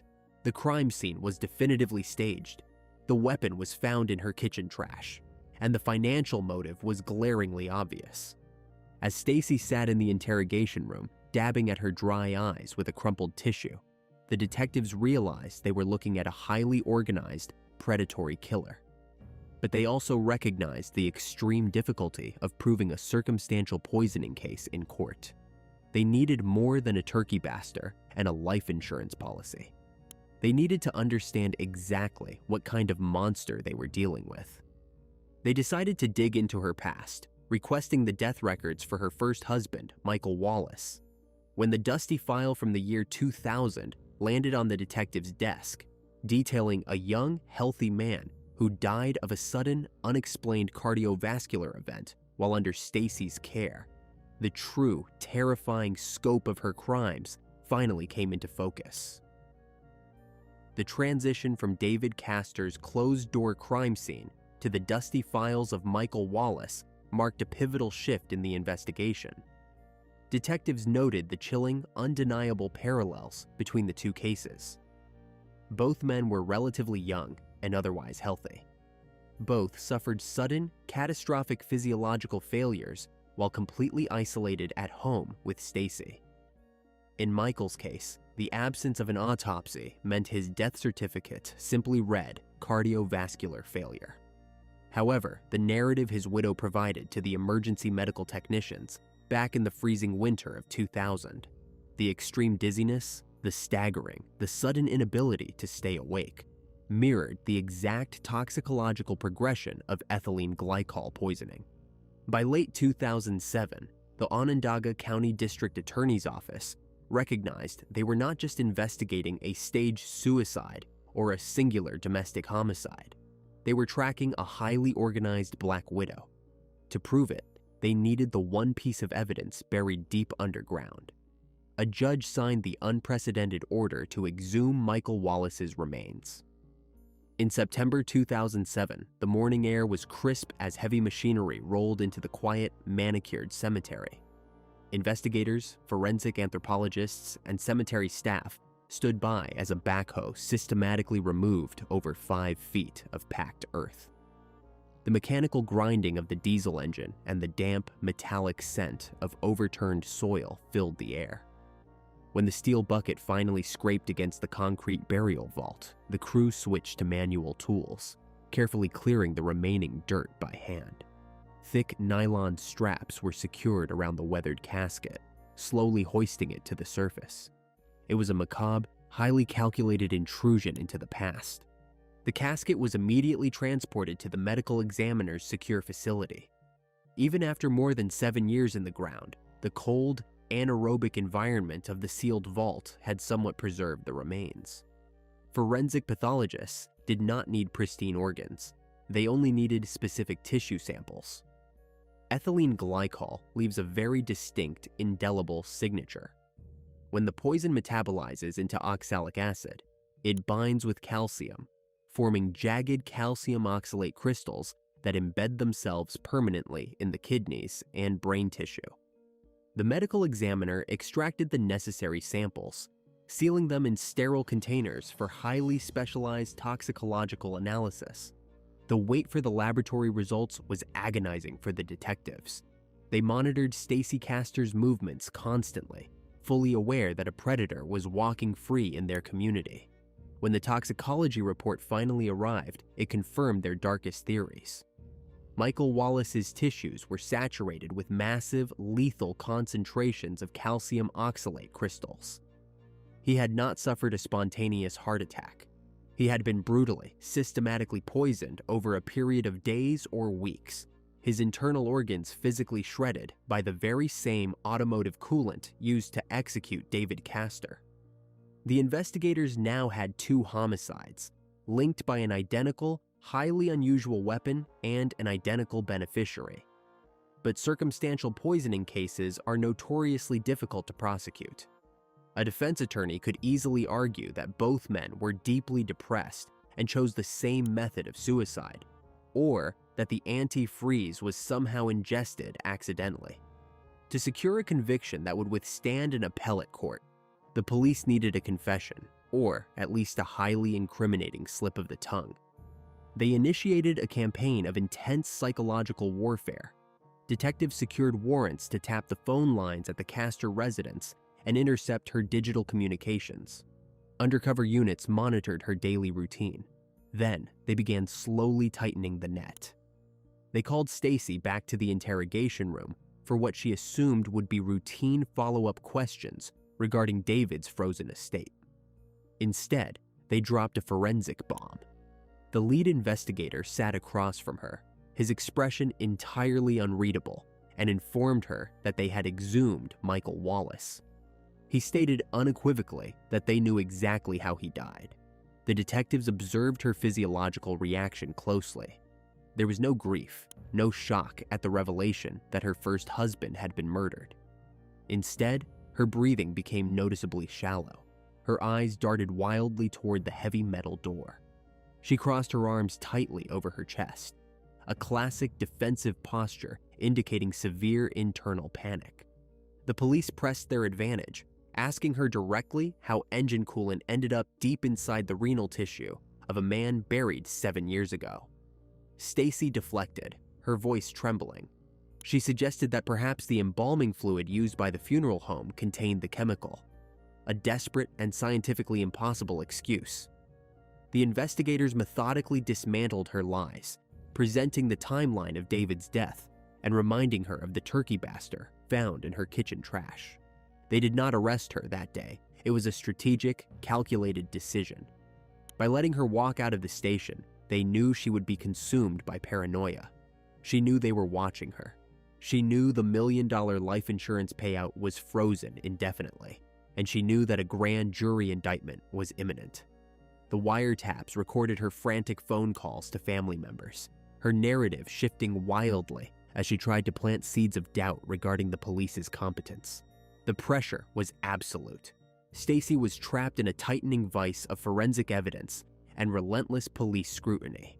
Every time a patrol car drove past her affluent home, every time the phone rang, she felt the walls closing in. But the detectives severely underestimated the depths of her depravity. They assumed a cornered suspect would eventually break down and confess, or perhaps attempt to flee the jurisdiction. They never anticipated that a mother facing the prospect of life in a concrete cell would look at her own flesh and blood and see a disposable pawn. Faced with the terrifying reality of a concrete cell, a cornered predator will inevitably lash out. But the sheer depravity of her next calculated move defied all basic human instincts. She did not attempt to flee the state or secure a high-profile defense attorney. Instead, she looked at her eldest daughter, Ashley, and saw a disposable asset, a biological pawn that could be sacrificed to satisfy the authorities. The plan required a dead scapegoat. A living suspect could mount a defense, stand trial, and testify against her. But a corpse holding a confession would neatly close the files on both homicides, exonerating the mother entirely. The chosen victim was in her early 20s, attending local college classes, and still entirely trusting of the woman who had raised her. Ashley had already lost her biological father and her stepfather to sudden, inexplicable tragedies. Now, her mother was quietly preparing to make her the third casualty of the household. The execution of this ultimate betrayal began on a seemingly mundane Thursday evening, September 13th. The mother invited the young woman over for a drink, suggesting they needed to unwind and de-stress from the relentless police harassment. She presented the invitation as a moment of much-needed maternal bonding. They sat in the very same house where the previous murder had been orchestrated, surrounded by the heavy, oppressive silence of the affluent neighborhood. The drinks were prepared in the kitchen, a lethal, meticulously measured cocktail of premium vodka, sweet soda, and a massive quantity of crushed prescription sedatives and painkillers. The mother handed the heavy glass to her child. The liquid was thick, the bitter chemical taste of the crushed pills barely masked by the sugar and alcohol. When the daughter complained about the terrible, chalky flavor, she was firmly encouraged to finish it. She was assured that the strong mixture would help her sleep. help her forget the extreme stress of the ongoing homicide investigation. The central nervous system of the young woman began to shut down within minutes of ingestion. Her vision blurred, the edges of the room turning dark. Her limbs grew incredibly heavy and unresponsive. She slumped back against the furniture, her breathing growing dangerously shallow as the massive pharmaceutical overdose took effect. The mother sat across from her, watching the pulse in her own child's neck slow to a crawl. There was no panic, no sudden rush of maternal regret, just the cold, methodical observation of a predator waiting for the venom to take full effect. Once the girl was entirely incapacitated, the staging phase commenced. The mother dragged her limp body to the bed, then moved into the glow of the home office computer monitor. The mechanical clicking of the keyboard echoed through the quiet hallways as she drafted a masterpiece of manipulation. It was a typed, 750-word document designed to look like a desperate, guilt-ridden suicide note. The text was highly specific and deeply cynical. It confessed to the poisoning of the biological father years prior, claiming it was a teenage mistake born of extreme anger. It then detailed the murder of the stepfather, providing operational details about the turkey baster and the automotive engine coolant. The narrative was crafted to perfectly align with the circumstantial evidence the detectives had already gathered. It ended with a plea for forgiveness, stating that the psychological guilt had simply become too heavy for a young mind to carry. She printed the document, carried the warm paper back to the bedroom, and placed it prominently on the mattress beside her comatose daughter. To complete the horrific tableau, she scattered crushed pills across the nightstand and left the empty liquor bottle discarded on the carpet. It was a meticulously constructed scene of self-destruction. She then went to sleep in another room, fully expecting to wake up to a corpse. But the human body is remarkably resilient. The next morning, the mother entered the bedroom and discovered her daughter was still clinging to life. Her breathing was a wet, rattling gasp, her skin pale and clammy, but her heart had not stopped beating. Frustrated by this biological defiance, the mother attempted to force more pills down the unconscious girl's throat, but the natural gag reflex rejected them. Running out of time and options, she initiated the final phase of her performance. She dialed 911. She screamed into the receiver, weaponizing her manufactured panic. She begged the dispatchers to send an ambulance immediately, claiming she had just found her child entirely unresponsive.